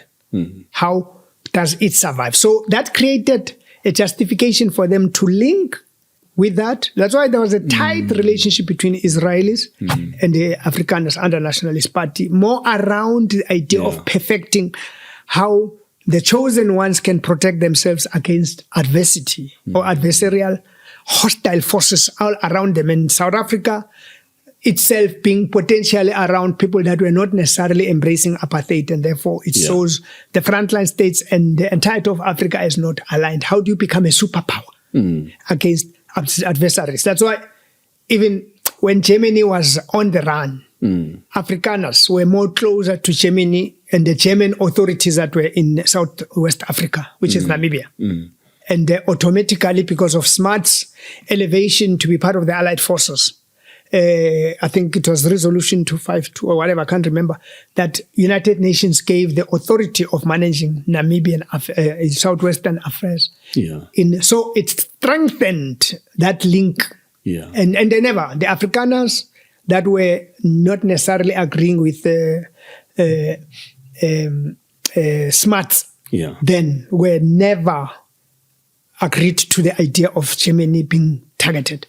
Because they had similar sentiments. So I'm bringing that as a critical dimension of survival that contributed to the molding of the apartheid thinking or philosophical thinking. And actually, interestingly, amidst the destruction of Nazism, fascism, and the Japan that were imperial aggressive forces, and the imaging of multilateralism and the creation of the United Nations that would then concern itself with the rule of law and creating of a global governance, and the outlawing of anything that was based on narrow ethnic or racial purity. In South Africa, that very same policy that was being killed, that brought the nations together, Eastern Bloc and Western Bloc, was taking root, form, and shape. That's why United Nations was established in 1945. The Universal Declaration of the Bill of Rights, I think, was declared in 1948, if I'm not mistaken. 1948 Nationalist Party was actually perfecting the model of Nazism, fascism, and the Israeli apartheid state that is being referred to as now here on the South African ground when the whole world gathered and said we must outlaw any discrimination based on race and what have you. But I'm just bringing that in passing. So let's come back to James. So James then sees the battle between him and Matthew Posa and decides, I'm going to show him. I'm not a small boy. But you see, Julius misbehaves. He's been exposed. He's co-opted into fights to fight against the Mbeki, consolidate forces of the SACP, of COSATU together. So you're involving him in all these battles about fighting your peer. So you're elevating him from being a child to becoming your peer. So don't then turn and think that you'll show him a stick. Because he will hit back. Exactly. So now... So James decided he'll hit back. What does he do? He approaches Comrade Fish Matsalela, Jackson Tembo, JJ Mabena, Chema Silela, and advise them that he thinks it is time that there must be a meeting that must take place between those. Then he goes to Jackson Tembo. Tembo, obviously, that group sees Tembo as the one that has access to national office that can arrange a meeting. And the meeting is arranged with Comrade Thabo Mbeki, where they go and dump everything that, no, we have an enemy agent. Blah, blah, blah, all of those things. And of course, if you follow James, you can Google.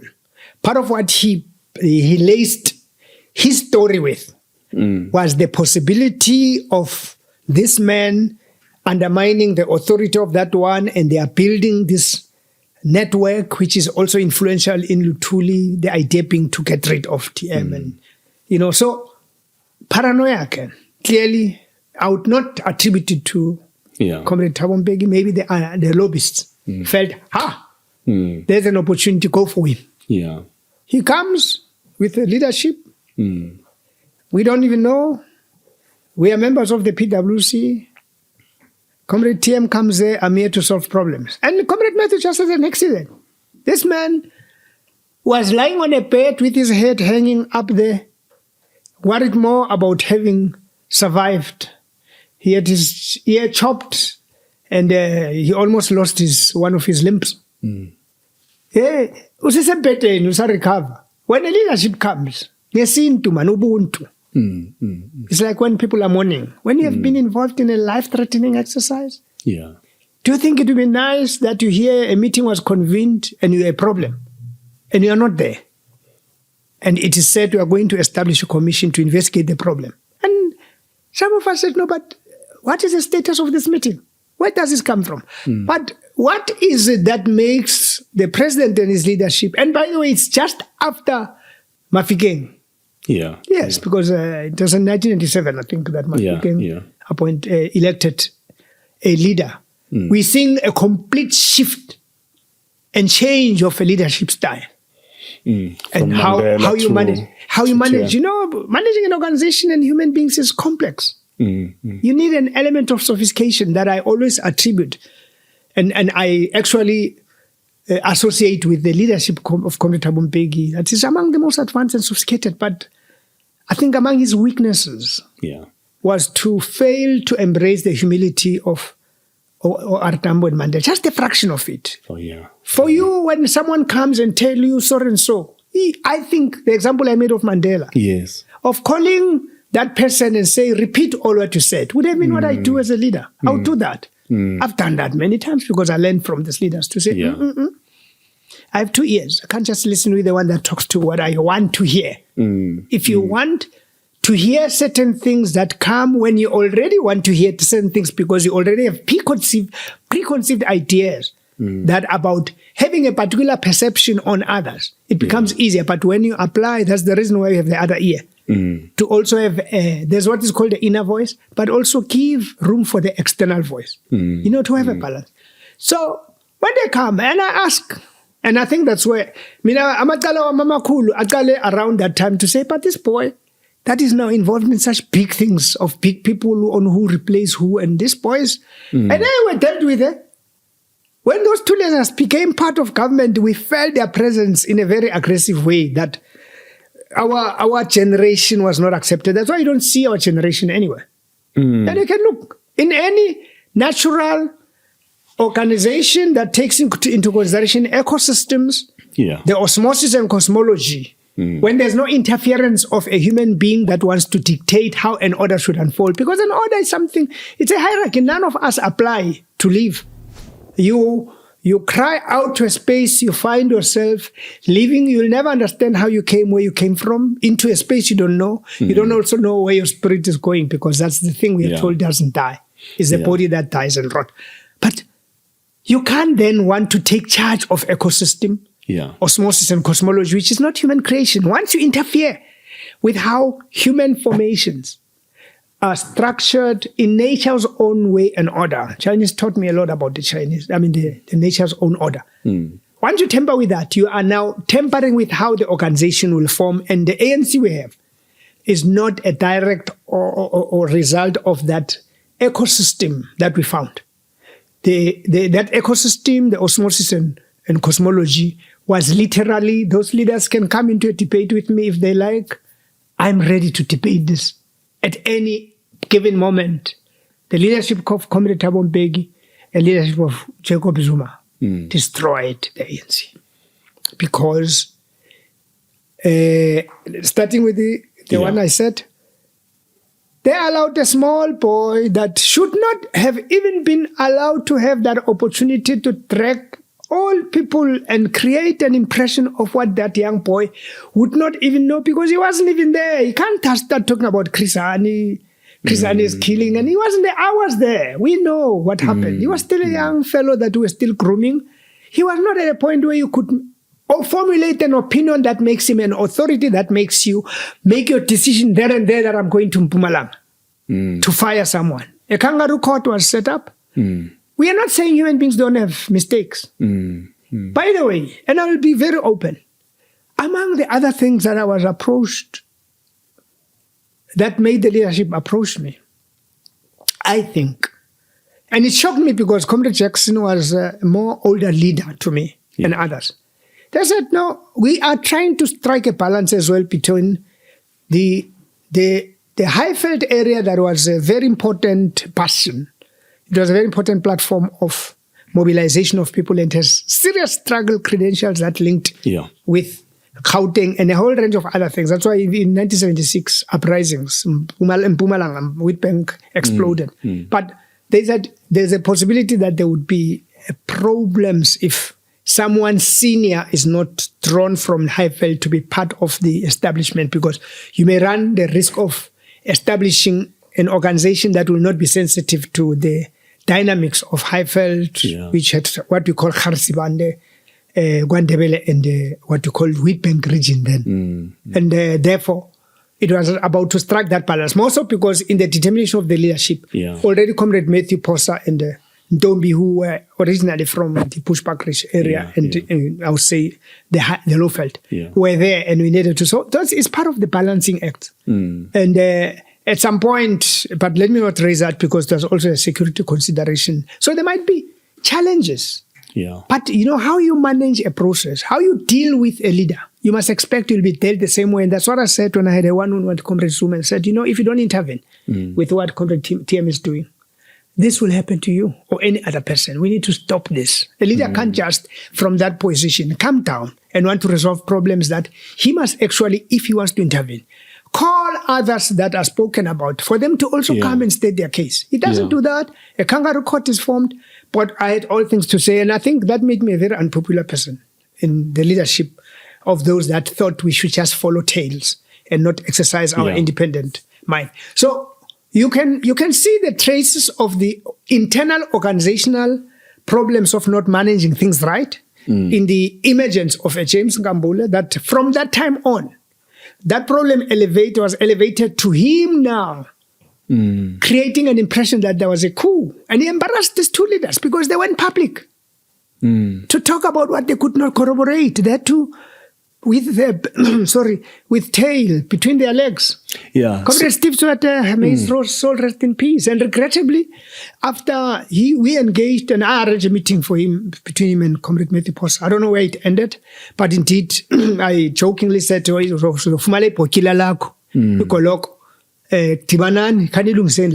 you are leaders, please sort it out. So that meeting said, I don't know, I mean, Comrade Matthew can confirm or dismiss it. But then the damage remained, because my argument was, when there are such things, the point at which you need to resolve these things, that's why you have Mkulunkulu, the center. This is where you engage. You don't hang your dirty linen in the public. That's what started eating into the ANC, because there was a battle for the soul of the ANC by the generation that did not emulate Mandela and O.R. Tambo's examples, who never thought it is them that occupy the position, but they knew we're occupying this position on behalf of the masses of the people that have given us the opportunity to be the leader. So you are saying a point that has been raised, that the ANC, the youth leaguers, they are being used by the adults to push their agenda. With the James Nkambule issue, I was suggesting that it started there. The young people you look at the young adults, people, and the adults use it. So they're using each other, because James knew that when he did that, what he would do consciously is to avoid him facing a disciplinary action. And he became, like Julius, both of them. He became a Samson of the ANC, that, I'm in this. Delilah, we're all going to die if I die. We're all going down. We're all going down. And basically that's how this thing that started destroying the ANC and the problems being to collapse that line, because the line between the ANC and the Youth League had to be that of respecting an independent, dynamic organization that is autonomous, that should not be influenced or find itself involved in any problems of the ANC, but it must stand above all problems so that it is a solutions provider, which is what we tried. You mentioned the point about gossiping as well. So And this James issue, he comes and gossip about a coup that the Matthews Posa, Cyril Ramaphosa and Cyril Ramaphosa wanted to topple him back. And he listens and he acts on it. And the leadership bought into it because if I were a leader of the ANC, I would have taken that matter to Lutuli House and carpet those three to come.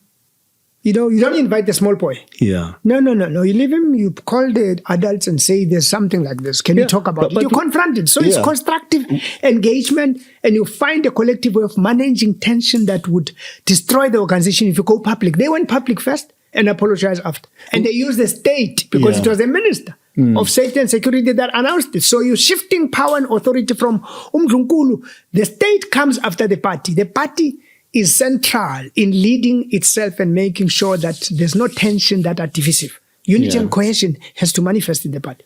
We will see the history repeating itself again. Now it's an outsider. The point I'm going to make, one guy called Jan Fender comes up, whispers some allegations to a leader about, I saw this one saying you are a spy, or writing a document that you are a spy, and then it spirals out of control. The very same thing. Tambo, which I respect, because there are three very sensitive things that we had engagements with him, but also with Madiba, other sensitive engagements. What is common between them individually, talking to us as leaders, a select few, sometimes individually, but also as a group. You know, if there are those that think that one is exaggerating. Yeah. A parent does not get blamed when out of all the kids, they see someone that they draw close. Yeah. And especially the granddaughters or grandson. You'll see there's that one that a grandmother or grandfather will bring very close when they've come to a determination that there's a little bit of information that is important that this one must know about, so that if I'm no more, there's memory that stays about these things that are very sensitive, that are key for the advancement of the future of the family. Yeah. So I assume that we may have been beneficiaries of such a spirit. Maybe because we just happened to be among those that Peter Mukaba's leadership, I was very comfortable, by the way. Peter Mukaba,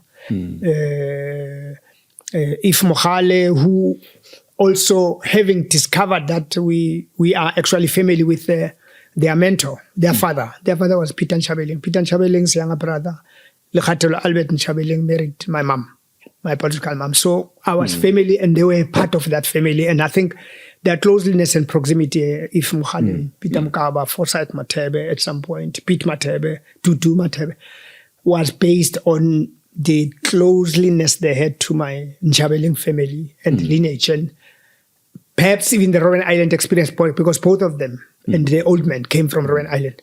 There would always be that inclination and connection based on that shared experience. And maybe it's the reason why, young as I was, they roped me into relationships. But then, having been discovered that I'm among those that think for the future, I think the old people decided to confide certain things. They both said individually, never ever at any point in history allow any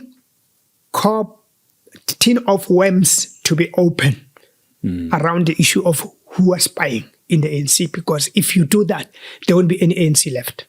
The extent to which the penetration of the other side came this side has caused so much pain and harm that even in many instances where only those that were to be targeted, to be dealt with by the Nationalist Party, when through cross-border raids, it could have happened with information that came from inside. We would not want this to be known in the organization. On who is responsible for all the cross-border raids, killing of comrades going in and out of the country, and even others lured, to be fooled that they are being taken out. And most of them died, by the way, in Mpumalanga, Piet Retief and other areas. So they said, never, ever, at any point in time, go to the grave with that information. Yeah. And that information was given by Mandela after de Klerk. We learned on authority that TM was also informed about that. And perhaps some of the things he may have assumed and or made a determination around may have been linked with his inability sometimes to be sensitive and objective, that even when you know, don't let it be felt or be seen. That's how leaders in the ANC and leaders are trained, that even when you know, let no motion, no emotion, no body language or anything that you do or say isolate no one. Be fair, be above everyone, reason to the reason above the highest level of any human being you lead. And that's how you'll actually be respected even by your enemies, because you are not subjective to a point that you are actually a leader of the ANC doesn't take battles. His own, because who do you go to go complain or cry? Okay. And that's what we try to advise. Unfortunately, that advice was not heeded. And that's why in Polokwane, at some point, I'm the one that actually traveled the whole country and said, let's drop these two-timers. Let's drop them, let them not contest at Polokwane. Let's look at Nkosazana Zuma and Kgalema and have a fresh battle, and there's a balance. Kgalema has, Comrade Kgalema Mtlante has proven himself as someone that will be sensitive not to allow anything to be done against JZ, but he'll also do something that will not allow himself to be dictated to by those that might be aligned to a position that says something must be done to target TM or target. He would play that role. In Nkosazana Zuma, I said, as a motivator, has a special relationship that can't be broken with Jacob Zuma. I don't think that he can drive him to the grave. Similarly, he has a tight relationship with Comrade TM, but he's one person. I use the word in an ANC meeting, Comrade Nkosazana Zuma, when she takes a position, she commit, she can take a very independent and critical position that would not be influenced by any ideas that will sway her to this or that direction. And therefore, I said, let's dump. And I only said, let's dump these two after I was among those that traveled the whole country and spoke to leaders of the ANC to say, let's impose a debate in an ANC meeting where these two must tell us why are they fighting? Why are they prepared to go face it off, head to head, chest to chest, and allow the organization to be polarized just because they can't manage what? Let them go, break the NEC, and indeed it happened. The ANC agent allowed them, and after a few minutes they came laughing, ha ha ha, you are the ones that are making us fight. We're not fighting. And I said, when they came and reported to us, I said, no, let's drop this one. Let's drop this one. They're not going to have this organization. We are going to have a polarization in the movement that the movement will never ever recover from. Where is it now?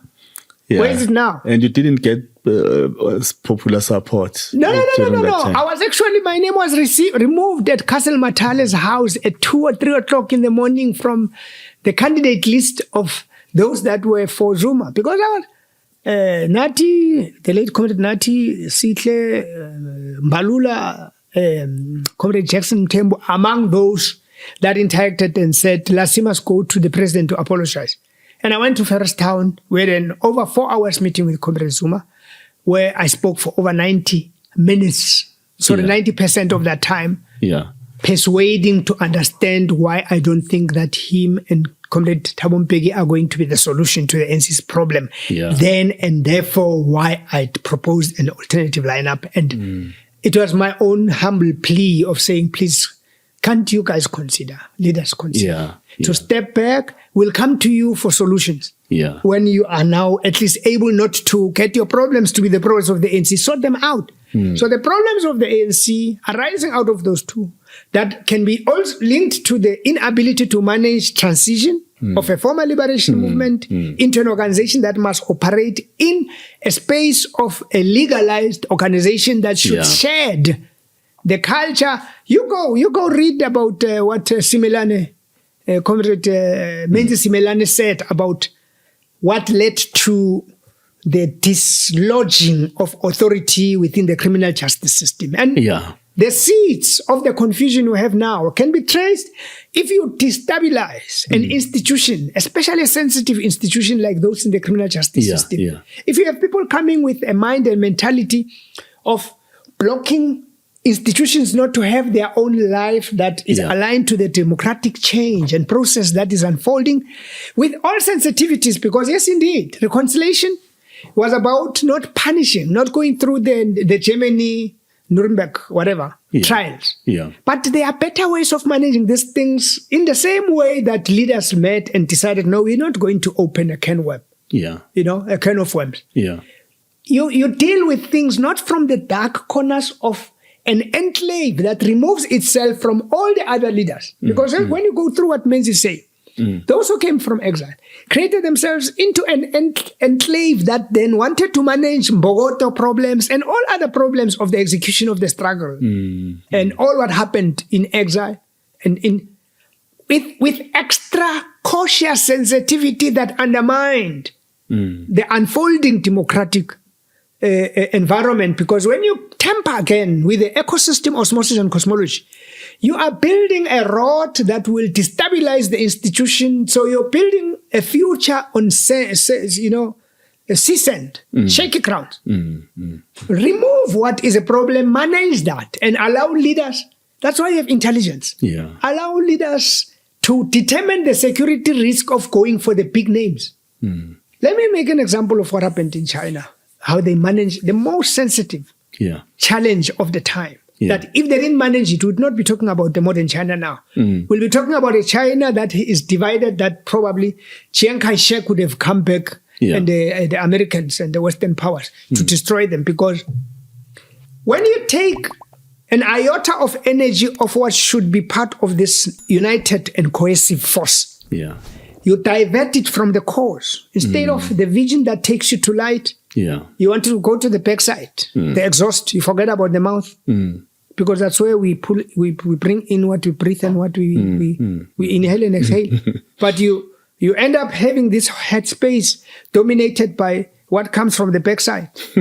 They normally say there are two sides to a living being, especially let's say the human being is sophisticated. There's the backside that is only created to release that which is taken in, that is dumped when it is no longer needed, that nature has sorted it out and said, no, we've taken all that which we want, which is the air that is clean. That contaminated air is going out as gas that is hot and smelly. That's the whole. And that's why when they refer to people that are not necessarily using their headspace to think, because the headspace has all the senses that make you breathe, hear, listen, touch, feel. And the only function that is there is not the five. It's only one, that of dumping what is already destined. It comes there already discharged. That's why people that are not able to use the headspace are called assholes.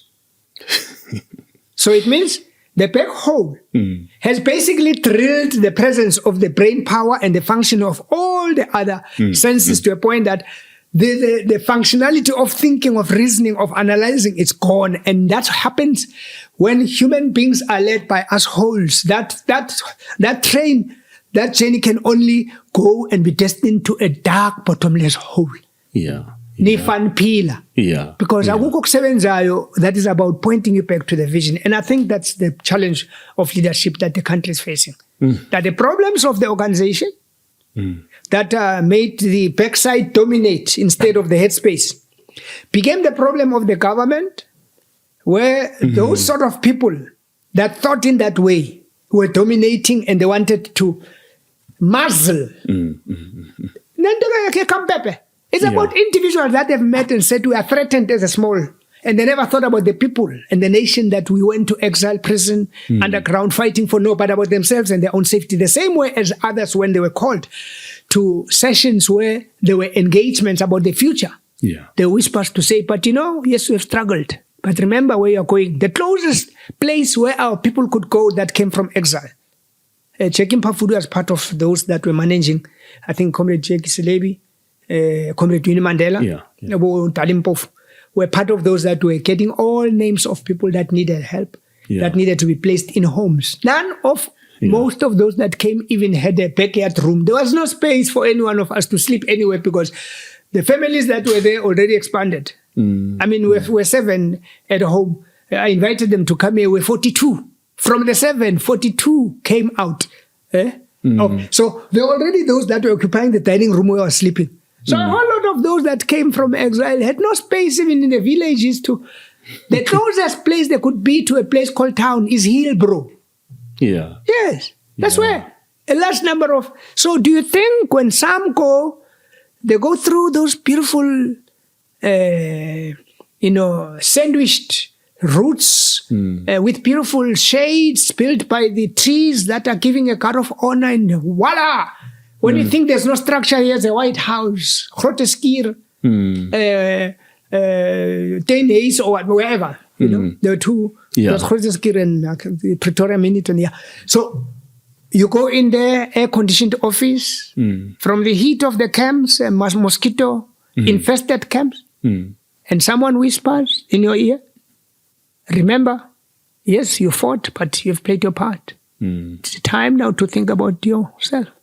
And said, please, just give us names of people I can get my people to start talking to about something that we can make available as opportunities. Do you think BE was an instrument of transformation? No. It is a determined tool by those that want to safeguard what they own and the privileges that go with ownership that came as a result of forced theft and looting of what belonged to our people that should be safeguarded, and distribution should happen only outside of what is thrown down there as crumbs. And those crumbs, there was conscious and a deliberate effort in deciding and determining from the master's table who the recipients of the crumbs are.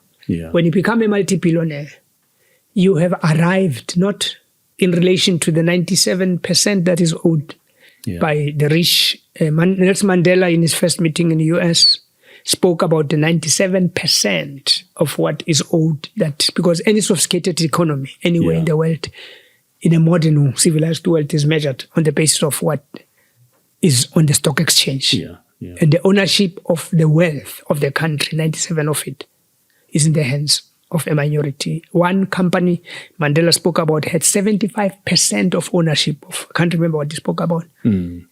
So when you have those that are the ones that are even taking lead in saying there has to be negotiations with global partners, of those that already knew that if you invite an African, you bring the state money and opportunities. State is a small corner. It's not even on that table. It's somewhere there because the recipient of taxes. It's not the economy. You basically taking focus away from what you need to talk about from the master's table and concentration of all that which we killed the ANC. When you speak to a lot of our leaders, our friends and comrades from across the globe, especially in the diplomatic community and most importantly in Africa, they say you've mastered killing your own organizations. We could see the traces. What we experienced from 1960 to 1990 and 94 when you took over. And it took us long to get to that. You mastered it in 10 years. Because when Mandela and his generation left the stage, the stage got open for contestation of those that were having their eyes focused on the soul of the ANC. And that's why, unfortunately, when you are blinded and you are not really looking at the tensions, if I may make an example from Mpumalanga, on the basis of who would be best to align with to ensure that it is aligned with the best thing that needs to be done that safeguard the organization. That objectivity is removed because you are looking at the one that will bring votes behind your name. And that's how some of us were dealt with, because we are not aligned to the thinking. We're critical, independent, but people wanted us to be jackasses that follow the tail. In other words, assholes. We had to be assholes, not the leaders. They expected us to be assholes. Let's stop this part there. We'll continue. Let's take a break. So we've spoken a lot about leadership, contributing to the whole, to the mess that the ANC finds itself in. We touched a lot on the Madlanga Commission. We were indicating how lack of leadership, or rather the disorganization in the leadership, has got an impact on the security cluster, which you say is basically the tip of the iceberg. The Madlanga Commission is just the tip of the iceberg. But now, corruption in general, how much of a role it has had in order to bring the country deeper, or even the party deeper into a crisis. Even the Madlanga Commission, I mean, it's basically an issue of corruption. Yeah. Also. No, all challenges, as I said, revolve around the collapse of discipline in the organization that is at the helm of government. Remember, if you can't get things right in the party that is supposed to lead not only government, but lead society, lead all democratic forces for change, those that were part of the struggle for freedom, what has really destroyed the movement is exactly the fiber and the moral fiber that was, let me say, the philosophical inclination that brought all the forces together. I made an example the other day that when we were only faced with apartheid, the only breakage we could experience of that caused disunity among the African people was when the PAC left the ANC. And that is the problem we had until 1960. There's never been any breakaway group from the ANC apart from the PAC. What you have was a mushrooming of the Black consciousness movement when the ANC was not there to fill the void of absence created by the unbanning. But when you look at how divisions and the destruction of the ANC's order, hierarchy, the discipline, the cohesion and unity was based on fighting against the common enemy.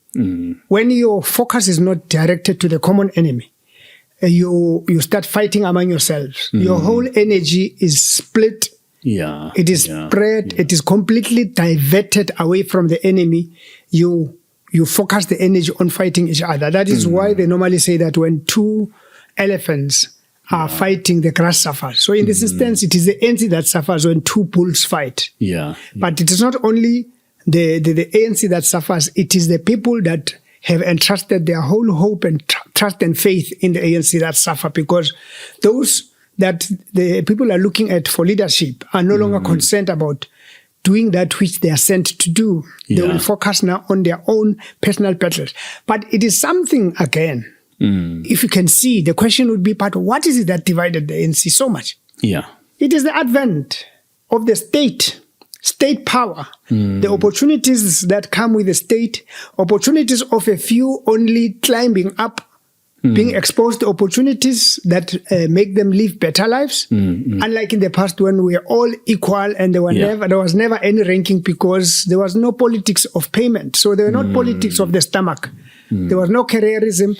But with power that also wields the authority and power to determine the future of others through deployment and being in close proximity to the ones who ascend to power, which is the reason now. In other countries, people that become strong people financially are called lobbyists that take money from the private sector. But in the political sense, in the context of Africa and South Africa in particular, the lobbyists are also the ones that are primary beneficiaries, because it's like umjaho amash. The horse that wins comes with those that are behind the horse that becomes the only one that wins. Everyone else loses. So a contestation that takes hostility, that is based on fighting for occupation of positions that guarantee you to go into government, then means that people are no longer going into there to serve. Selflessly sacrificing, knowing there's no benefit and there was risk in the past. You die for getting involved. You'll be killed, you'll be driven to exile, to prison. So there are no longer risks. The open process that came with the unbanning of the ANC should have come with stricter and better control ways of ensuring that the mass character of the ANC does not bring a fish. Because all what you want is fish. You can't just throw the net that brings crabs and everything just joined, because those creatures can't be in the same space at the same time, because they don't serve the same people. So the state and the political power around which the lobbyists intensify tensions and friction among each other, because when your man takes over, or woman takes over, so let's look at how that plays itself out now. When Mandela is the president, TM is the deputy president. What is the major thing that totally destabilized the ANC that even led to the firing of Comrade Jacob Zuma. It is the arms deal. It is the arms deal. Yeah. It doesn't matter where you go. You can jump into a lake or deep down, dig your head in a sand like an ostrich and ignore. The arms deal was the beginning of the tensions that intensified. But obviously, it came at an already polluted environment where at some point, there was not only the allegation of a coup, at some point, from nowhere, Jacob Zuma had to announce that he's not interested to be a president of the organization out of the blue. Yeah. Meaning that there were internal tensions that were already about succession. So the management of succession is a very critical thing. And failure by the ANC to manage it in the manner that the Youth League tried. Yeah. To have an open engagement, especially you're able to manage it when you have people that are not interested in the positions. Yeah. But that are more thinking in a five-sided way, thinking more about the unity and cohesion of the organization, like we did, that we were interested in sorting out the problem, but not in the positions. But in a situation where the ones that are competing for positions and the lobbyists are interested in who wins, because it then means deployment, ambassadorship, and all those things, the tenders. So it is that. Then the problem was money now, because state goes with money. The money you manage for opportunities, tenders, concessions, whatever else. But the power that also goes with what government spend, because government becomes a big spender. And government, because it is the driver of the political party-held idea of empowerment, which is about redress. It is about addressing inequalities, imbalances, and inequities.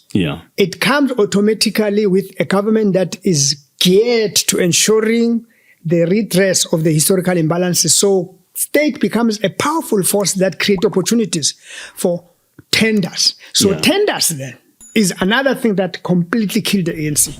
So anything that has to do with government services, this was a big spending. Anywhere where there's big spending, there's problems. So big spending, what happened? The tensions that led to the firing of, and all the commission, the first commission ever to establish was around the arms deal, if you remember. Because they were supposed to end the charging of people, the moving of people from different institutions. Nguga was placed at the public prosecutions and levies, and so. And you can see also the choice of positioning an appointment, that there's a particular alignment that has to do with the comfort of the one at the helm. When you start doing that, now that even deployments are based on the subjective decisions of a leader, you will obviously go for those that you know will not ask you why. They will just execute. It's part of that. So the utilization of the state and the state position and authority to fight battles, but also to empower only those that you are looking at, because the crux of the challenge is around also who benefits from those, But it's also around the same time that you saw even the disappearance of Obupuso Tladi. I'm just mentioning it in passing. So already it gives you an idea of possibility of disappearance of individuals, because if you disappear, no one knows you and no one can find you. You can conclude that you died. So it tells you of the pollution of the political space that now accounts for the disappearance of death of people. So when you talk about the political task team, you can see the traces that at any point in time that factions do not see things eye to eye, then there would be underworld things that will lead to disappearance. Because if a person disappears, no one knows it's an underworld activity. It means some people met somewhere outside the formal structures have decided. What Menzi talks about, that blocked TRC processes from going forward. The Kamkape Commission is about that. It points to an enclave that is created by those that think they are common and they have a common threat and a common enemy that is no longer within the broader organization, but that identifies them with what needs to be done, and therefore they are going to act. So it's factionalism. You're factionalizing the state institutions. You're paralyzing them. So you paralyze them to also then favor certain individuals with tenders. So you look at that, if you fast forward and come again to another problem of deaths and corruption, 2010 FIFA World Cup. It also left a state of paralysis and complete change environment. And unfortunately, it happened when, the transition from Thabo Mbeki to JZ is that the one thing that you can give to TM with all its challenges and weaknesses is the fact that you can be guaranteed that there would not be different provinces and municipalities doing rubbish that is not aligned. No, the fight between the two created an opportunity for people to then start creating their own ANCs. Under the leadership of Comrade Zuma, you basically started to see individuals at provincial level emerging now as power blocks. Actually, that was the first time that you saw the undermining of the office of the secretaries of the provinces. For the first time in the history of the ANC, chairpersons took over, and they're the ones that were now moving with a block of membership from their provinces, and they were the heads. No longer, in our case, you were secretaries. I was a secretary. We're the most powerful engine rooms that coordinated and negotiated, harnessed, and lobbied each other. But then you started having ANC, Ngazigalar, a KZN, Kamashatil, a Gauteng, Katiti Mabuz. It was after. When we had that battle, a lot of comrades that persuaded me to stand said, this is a do or die for the ANC. Should the ANC be in the hands of the one that is opposing you there, you must know the problem is that the decisions that the ANC will take even at that national level will now be based on factions that are entrenching their authority, that are basically Bantustanizing the ANC. The ANC became Bantustanized. Because Bantustanization is the same as federalization that create provinces as powerful power brokers now. And you have federalized the ANC, you break it from the unity and cohesion. That was part of its principle. We are saying the ANC must be the embryo that reflects the type of society that we want to create. That's why we say our national democratic revolution is about the creation of a united. So you can't create a united country when there's no unity and cohesion that is centered around what all the ANC must be all about, which is the unity of our people and the unity of the oppressed. That is why even during the negotiations, we went far beyond the tripartite and went to create a patriotic front. UDF was also about the unity and cohesion of our people against one system. But then when you yourself start fighting internal battles because of money, the state, you'll have the arms deal that led to Jacob Zuma being fired. And whether or not it was fairly done, it's immaterial. But the reality is that how that matter was handled is exactly what led to the tensions that gave us Polokwane. Mpumalanga, you had the disappearance of and the deaths. Actually, the political task team, that thing of Mkwanazi and what is happening, it's a small thing if we are to get deep into the mechanization of the political killings in their broader context. But we also have a lot of unresolved ones in Mpumalanga. And the fact that, I mean, if you're a father of a family and some snake keep on coming and killing your children, and when you meet as a family, you don't even talk about deaths, how you can prevent the snakes from coming. You can't have a situation where in the political womb of a leadership of a government that brings something that is strange, that is unusual, that people get killed, and you actually name it, you mention it. And President Zuma went public and said we must end the politically inspired killings of Mpumalanga. The January 8 days called, so they even appointed a task team. That started with me. They interviewed me. I sat there for over 12 hours, giving them the depth of what is happening, tracing the problems of Mpumalanga right from the roots, its deep seated problems of building an administration on a foundation of a previous administration, which was good for a measure, but you need to change the culture to move from the old to the new. And the problem is that corruption then found its way. And unfortunately, part of those that are multimillionaires and multi-billionaires, that are there, produced from the province, started in that very womb of, and I would say a not so correct way of making money, to a point that actually even at the center from Bombela, two individuals that are products of the tender system in the province are the ones that ended up competing. And the conflict was actually due to the one that passed away that promised both sides of these two multi-billionaires, two from the province. Literally, that came because of some advantage of proximity to those that were in government. A lot of tenders were through the textbooks, through the roads and transport department, things that are easy to distribute. And you can trace where the big opportunities that those individuals secured. They were linked to the tenders, especially of the education department, the classrooms, schools, then also, the roads and transport as the big spenders, of government. And the problem, there's no problem with empowering people. But the problem is when they now start becoming wiser and want to own who gets elected into politics. And that's exactly where Polokwane and the current situation took us. Actually, even the emergence of someone from Mpumalanga was primarily on the mastering of the art of using money, to make sure that you build a base, but also use the support you build through money made from government tenders. There are those buckies that you saw that were flooded, which were good. It was a good thing that the ANC would be visible. But, I always, and I said to a leadership of the ANC, if we don't look at where and how money is made, and we just clap hands and we always become happy to receive money from those that make money and not ask ourselves how that money was made, you may run the risk of also receiving blood money, and that is not going to go well. It won't end nice. It won't end nice because you're bringing negative energies into something that should be associated with the people, something that is good. The ANC has been historically run from donations.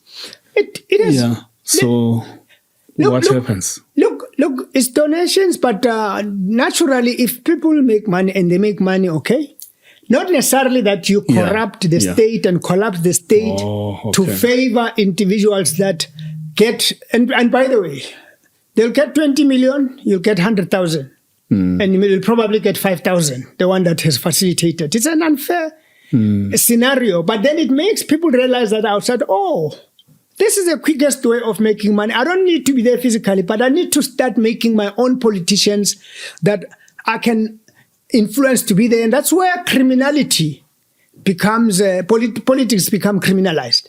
Where the underworld that we have now, it started right there. The womb started right the problem started right in the womb of the ANC. It started in the political order that were in charge. If we didn't allow the erosion of the ANC's moral fiber, and we turn a blind eye on how thugs now have realized politics is the quickest way and getting closer to a politician. And actually not only that, but taking a decision now as business to create your own politicians and actually influence the process of making a premier, chairperson, or even ministers, which is what it is. Currently, the conferences that are taking place, there's big business interest behind. And promises people make that I'm close to so and so on. All they need is photos with the minister, with the president, and indeed a meeting that can be arranged. A lot. So you have a situation where the underworld, the political body is actually collapsed to the underworld. So all of those that are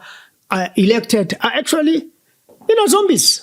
So most. They become zombies. And unfortunately, there are good ones that are there, but your voice can't be louder than the string controllers who pay, the ones that are in charge. So there are parallel structures. That's what it's true. Because what is coming out of the commissions as well is that decisions are taken at some farms. Exactly. And then implemented in government. Whichever way. So that's what it is. There's a decision of disband. There are people who are taking decisions behind the scenes. There's a simple position, a decision taken of a politician taking a decision to disband. A political decision that involved multi-departmental stakeholders and an individual, because some individual that feel threatened that are outside the underworld have had so much power that they can actually influence the decision because that's where it is. But when you can trace also, look at it. That's why I'm saying that, you see, the problem is that the problems are created in the political space of a political party, of members that have different interests, that serve different interests that are outside government, and they are beneficiaries. When they have those problems, the state is then used to set out the problems. Here's a simple problem. Tender is adjudicated, and you can see the beneficiary is a minister, that now the news are coming. The new one that comes says, no, but there can't be 360 million. That will involve someone eating. And I'm the new Makulubas here. That one, the authority has ended. I need to see this one talk and I get my share. And you can see this thing. It doesn't need a rocket scientist to see. It's essentially a problem between Mkhunu and Mbeki, incidentally, unfortunately, from the same province. Yeah. As well, you know, two comrades that have a history of working together that fight the same way as Mbeki advised us, that you will fight each other, not based on what you both believe in, but because you shall be representing conflicting interests, being in the same organization, but you are no longer the same because you don't stand for the same thing because individual interests are taking the center. Yeah, exactly. So there are two individuals that the ANC could have reigned and called them. Yeah. Even now. Instead of appointing a commission, which naturally, if you do that, you're actually putting the ANC on trial. Madlanga Commission is about the ANC on trial. Yeah. Zondo Commission has been about the ANC on trial. Or name a few opposition parties. So these are people that should have... So now, corruption being at the center of everything, the tendering system, do you think the tendering system should be abolished completely? The states should, or departments should have capacity to perform all the tasks, or most of the tasks, if not all.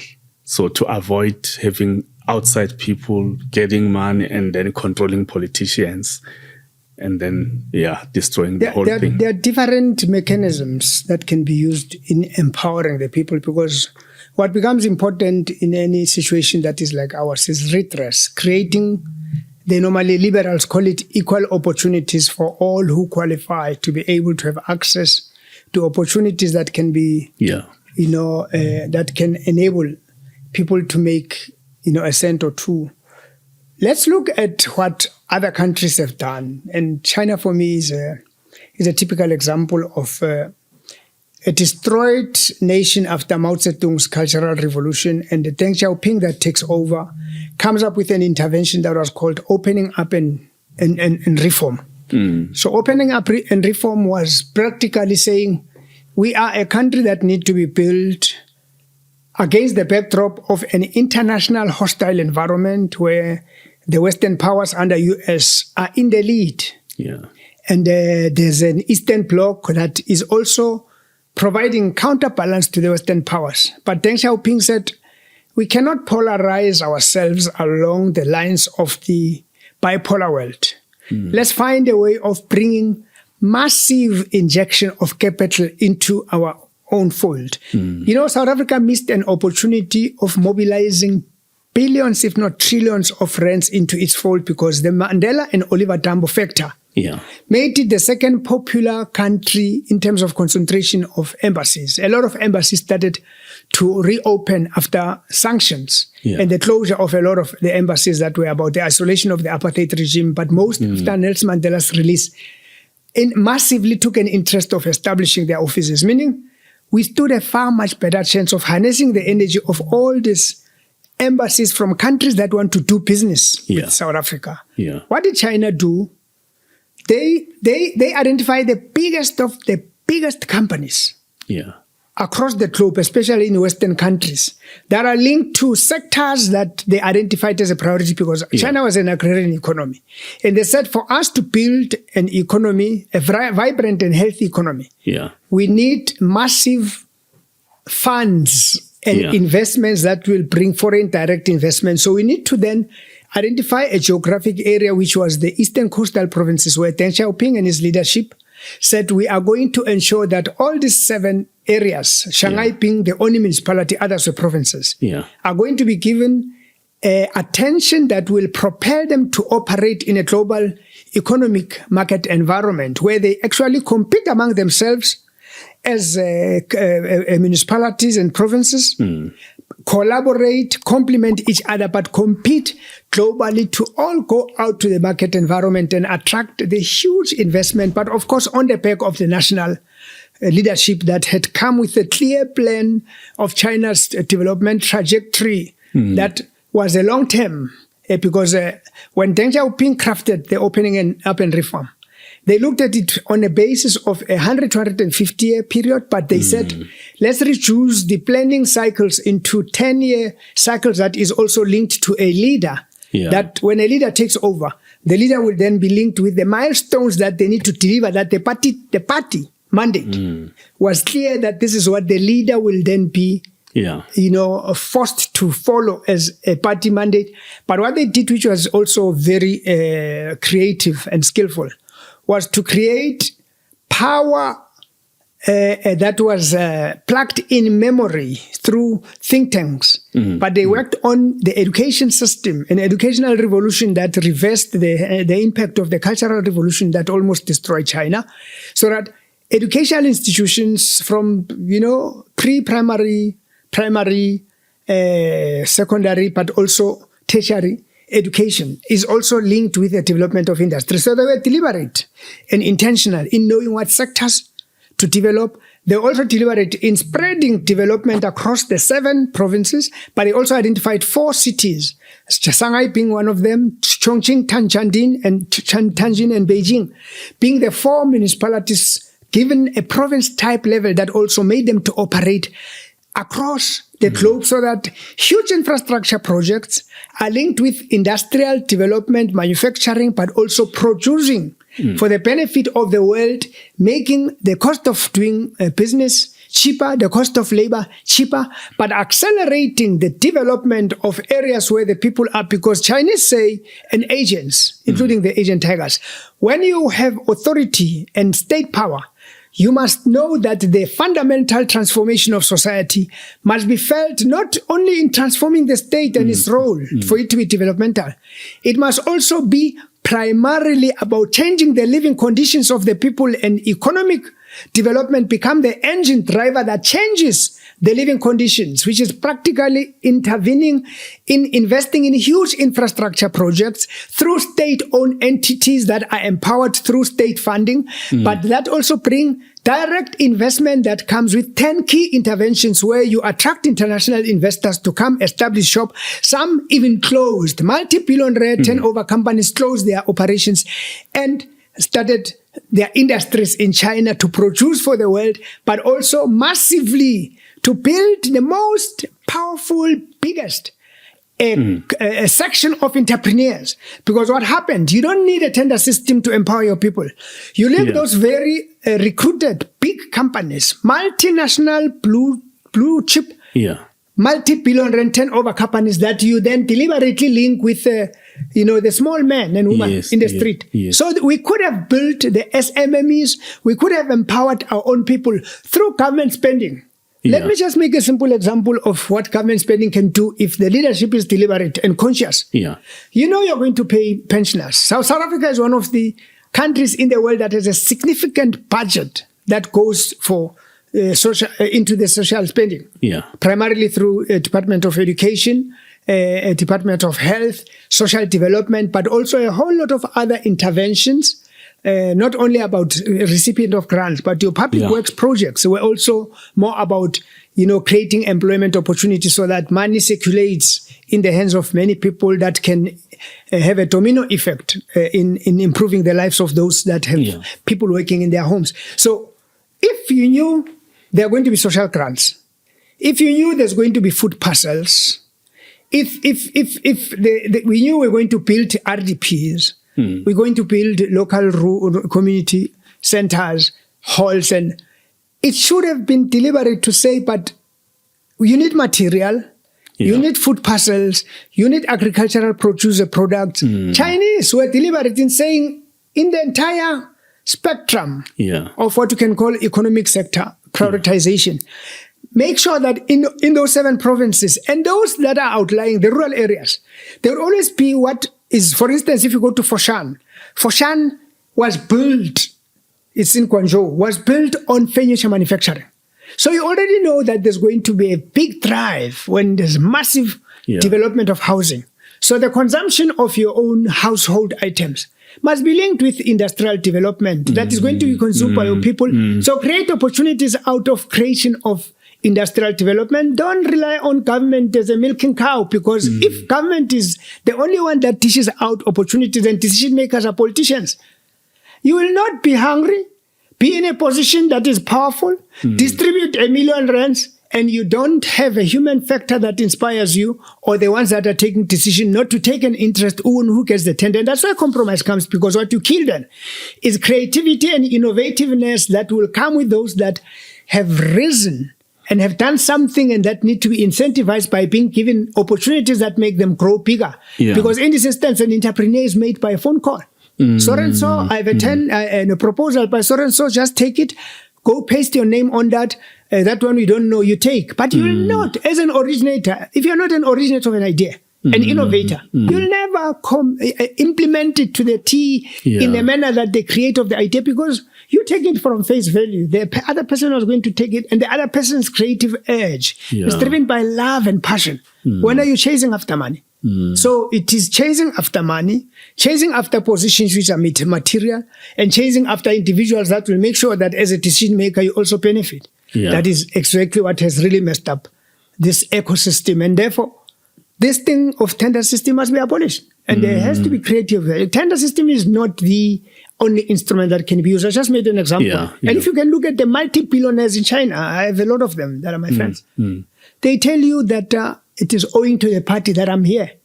Because people must not fool even politicians. They must not fool you that they will never ever favor those that supported them. No way. But favor them within a space where they do money clean. And they contribute to the growth, not to use the state as a milk cow. And once they use the state as a milk cow, then the funnel through which that money goes will only go to that person. I'm telling you, there's a moment where anything and everything, anywhere, in any province or a city that somebody is in charge in business, would actually get all the tenders through different proxies and different companies. Is anything in the roof, in the ceiling, on the floor, on the walls, on the sides, on the entrance? So anything around the entire value chain of tendering, that person eats. But the question is such greed. Until how far can you eat? Because you can only have one bed. You can only drive one car. You can only sleep in one house. You can only watch one TV at a time. Even if you can have 18 or 20 houses. To what extent? And this is where some of us reach crossroads where we realize, no, man, this thing is no longer about service to the people. And decided, no, let's withdraw. Still be mobile somewhere we can actively participate, but certainly it was in 2009 when I took a decision, 2011, 2009 that I took a decision, I'll never ever come back to a public service to serve. Because if you stand firm for the truth and want to deal ruthlessly, you must be ruthless, deliberate, intentional, ruthless, and shrewd when you deal with thieving. People who steal from the poor are heartless. They're shameless. They're senseless. They're like monsters. They're like dinosaurs. They don't think in highness. They don't think about tomorrow. It's about them. It's about their family. It's about their progress. A whole lot of money gets concentrated in the hands of 1, 2, or 3. Those are cartels. And these are the very cartels that end up, Gogo Machichi says, they end up being in the legislature and all levels of the state. And Madlanga Commission is a reflection of the extent to which criminality penetrated the political space to a point that politics has been criminalized. So there's a serious hygiene problem in politics, meaning you cannot hope to sort out the problems in the womb of a polluted environment that is infested with parasites. Even a cow that is about to die, that has fleas, you put it through a serious tip process that removes the fleas. These state institutions are infested with fleas that are parasitic, that you cannot hope to sort out the problem in the womb of the ANC. You cannot also hope to sort out the problems in the womb of the state. Even, I know it's a bad example, a lady that probably committed abortion or that has had a miscarriage can never have a clean, pure, clear space, environment, oven that can make a healthy bouncing baby. It's corrupted. And I agree with those people that are saying the only way to save the ANC is to dissolve the damn thing. Sorry for using that word. Is to dissolve this thing. And for you to correct it, the ones who lead the process of rebuilding it, there can't be a renewal in a corrupted space. The renewal can only be led by those that are not conflicted, who are like the Youth League of our time, that thought about the future of the country and of the ANC, but never took a direct interest on pushing ourselves. But where do you find those people? Do they still exist? You find quite a few that were completely, because the problem of organizational paralysis we have now is lack of memory. Because a whole lot of those that are in charge don't know a thing about what happened before. Those things they'll shock them. Actually, most even ask Hubanilo. They ask about us, Hubanilo. How does it get in? Why would talk with such authoritating ANC? Because they don't know a thing. They have no memory. Without memory, there's no wisdom. That's why when people talk about eminent persons, normally they talk about people not conflicted, that have the ability of raising their level of consciousness to a point where they release themselves and remove themselves from the entrapment of narrow interests. There could be individuals that can be fought, but it can be. These ones that are there must be part of those that are subjected to a process of strict adherence to a disciplinary code that also involves vetting, that doesn't just allow just about any Tom, Dick and Harry. The ANC need to set out a clear criteria. It is a responsibility. There are still people that are there alive, man, that have carried this organization during ANCYL days that are not compromised. They're there, outside there. But they were pushed. That's another fact. That people getting passed. So that's why there's no institutional memory. There's no institutional memory because people don't want to deal with people that know better than they do. They feel totally uncomfortable. We brought together over 400, over 350 former members of the Youth League, Psycho, the ANC Youth Section that belong to what Oliver Tambo calls generation of young lions. An energy of the best that you want to talk about renewal. Most of them are really people that you cannot associate with things that have gone wrong because quite a lot found themselves falling out of favor because at any point that these two lions or elephants started fighting and you don't follow them because you want to exercise your critical and independent mind of not following a faction, you are chopped because you don't want to follow. You still want to reason. So a whole lot are still there that will not want to see the ANC die in their lifetime. Okay. And it is the sort of people that you need to look at that can then look at the new membership system, the new code of discipline, exactly what I was saying, that, in the case of other parties that are serious about discipline, the party suspends you, subject you through an internal disciplinary process and actually deal with you even before the state or wherever you are deployed. Because if our life of a party that comes before the state will depend on the behavior of the state and what the state does with you, then why are you the party? Because you are a formation of a historic context and historic condition that made it to come together with its own political policies, its own disciplinary codes, its own vision, but its own membership system that also imposes a particular disciplinary code that will have to be something that membership and leadership reflects. If you're waiting for another external institution to discipline your own, then dissolve. Dissolve, then just go there as independent and allow people to be subjected to a state process as individuals because they are respected, they become bigger than the organization. So you'll never have a party. So you bring a party like that, but you then have a consultative conference. Okay. That goes back to all those structures that we spoke about when we started. Are there still credible people that can represent the exile community?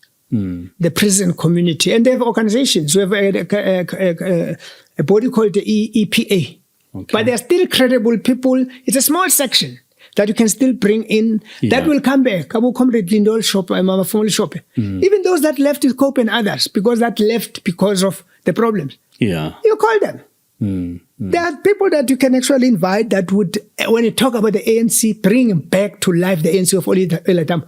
You're actually invoking the spirit of the ancestors to inspire all of those that get something inside them, because we humans get touched inside.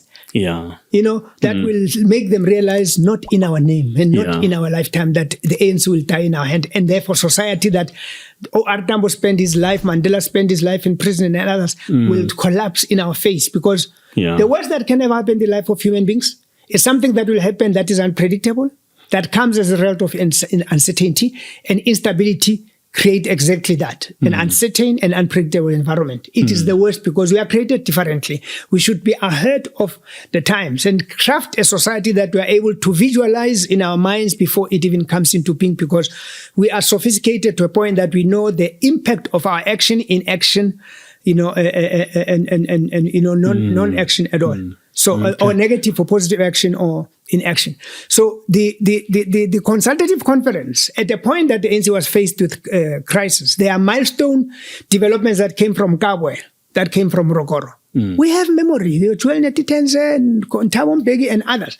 So what the ANC wants to do, and the association, I'm part of a team that is helping build a forum of ANC stalwarts. Okay, there's still a difference of opinion around the national dialogue, but there would be a point where the ANC stalwarts will be able to be under one roof. Okay, that's the credible force, because the foundations are built on the basis of wanting to revive the life of individuals in the name of those foundations, but continue to ensure that their spirit lives in absentia. So we're trying to fill the void that will still make them live, and their spirit live what they believe in live. And therefore, those are people that are equally equal to the task of helping rebuild the ANC that would be along the lines of the founding, the names, after which the foundations were named. So the consultative conferences can then be the one that gets into that mold of discussing things like, Ray Piri used to say, where did we go wrong? Tell me, where did we go wrong? Where did we go wrong? What needs to be done? That's what Lenin said. And where do we begin? So these are things. But the dissolution of the ANC would be the best thing ever to be done.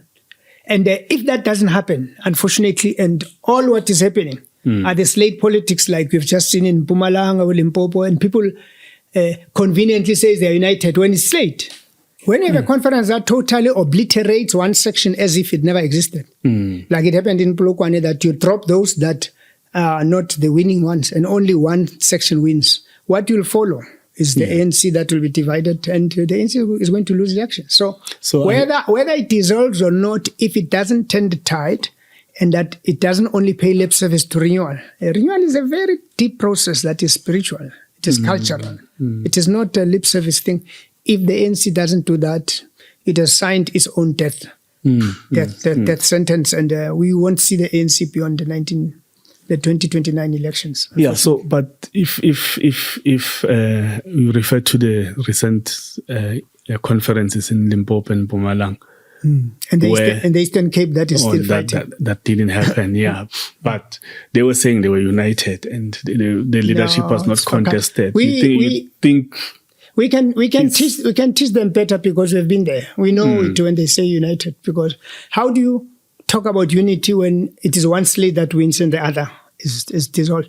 You may not necessarily agree, but there are instances where you have to, just find ways of finding each other and face the common battle, close ranks, and still integrate different energies even if you don't agree. Because, one thing of working with people that don't agree with you is the same as being able to have people who can see what you can't see. The blind spot that you don't see is exactly where they complement you. And if you don't do that in a space where human beings come together to fight for a common battle, then you are driving those. They're going to join another group now that will take a chunk of the ANC support base that will unfortunately make the ANC not to get a comfortable win in the polls. While on that point, the local government elections are around the corner, and the ANC is in the state that you have painted out. What do you see? In the state the ANC is, and unless something fundamental and phenomenally extraordinarily is done, and that happens only when we Africans believe good Amadlozi have come to rescue you. In other words, you need a miracle. It's only the miracle that can save the ANC. If they don't really turn the tide, it's only a miracle that can save them. If they don't turn the tide, the ANC will not even exceed 30%. And if it doesn't reach 30%, it means opposition in the local government elections will garner enough support that can make them form a government without the ANC. And if that happens, it will be a clear indication of the outcome of 2029. It means they will actually have an ANC, will have a government that would not have the ANC in it. Yeah. And perhaps that's where people's heads will open, because they don't seem to listen when they still are belaboring under the illusion that they're in charge. Because you cannot continue to behave in the same way when you have seen an organization drop sharply, elections after the other, and still hope for fooling the masses. But the problem is that the masses are voting with their feet. They stay at home. They are no longer availing themselves because they've seen very little. There's a lot that has happened. But unlike in the case of China and other development interventions, in development state, we have not seen a lot that is done within a short space of time that mobilize people behind change and therefore make them entrench their support behind the ruling party. In this instance, we have a lot of own goals that are about fighting each other more than focusing on the actual goal of liberation of our people and ensuring that the ANC is a strategic center. For now, all of these things of a Zulu regiment going to Eastern Cape, it's a clear sign of the masses of the people that have gotten tired, that see no leadership. The center is not there. And they're now taking over. And when you have that situation, it means the center is no more. It has collapsed. And it's actually a clear sign of a possible civil upheaval that will happen, because then when people take the law in their hands, because they have lost confidence in the legitimacy of the state, because when the state and the political parties do not have support, they lose legitimacy in the face of the people. And that is when people will take to the streets and topple them.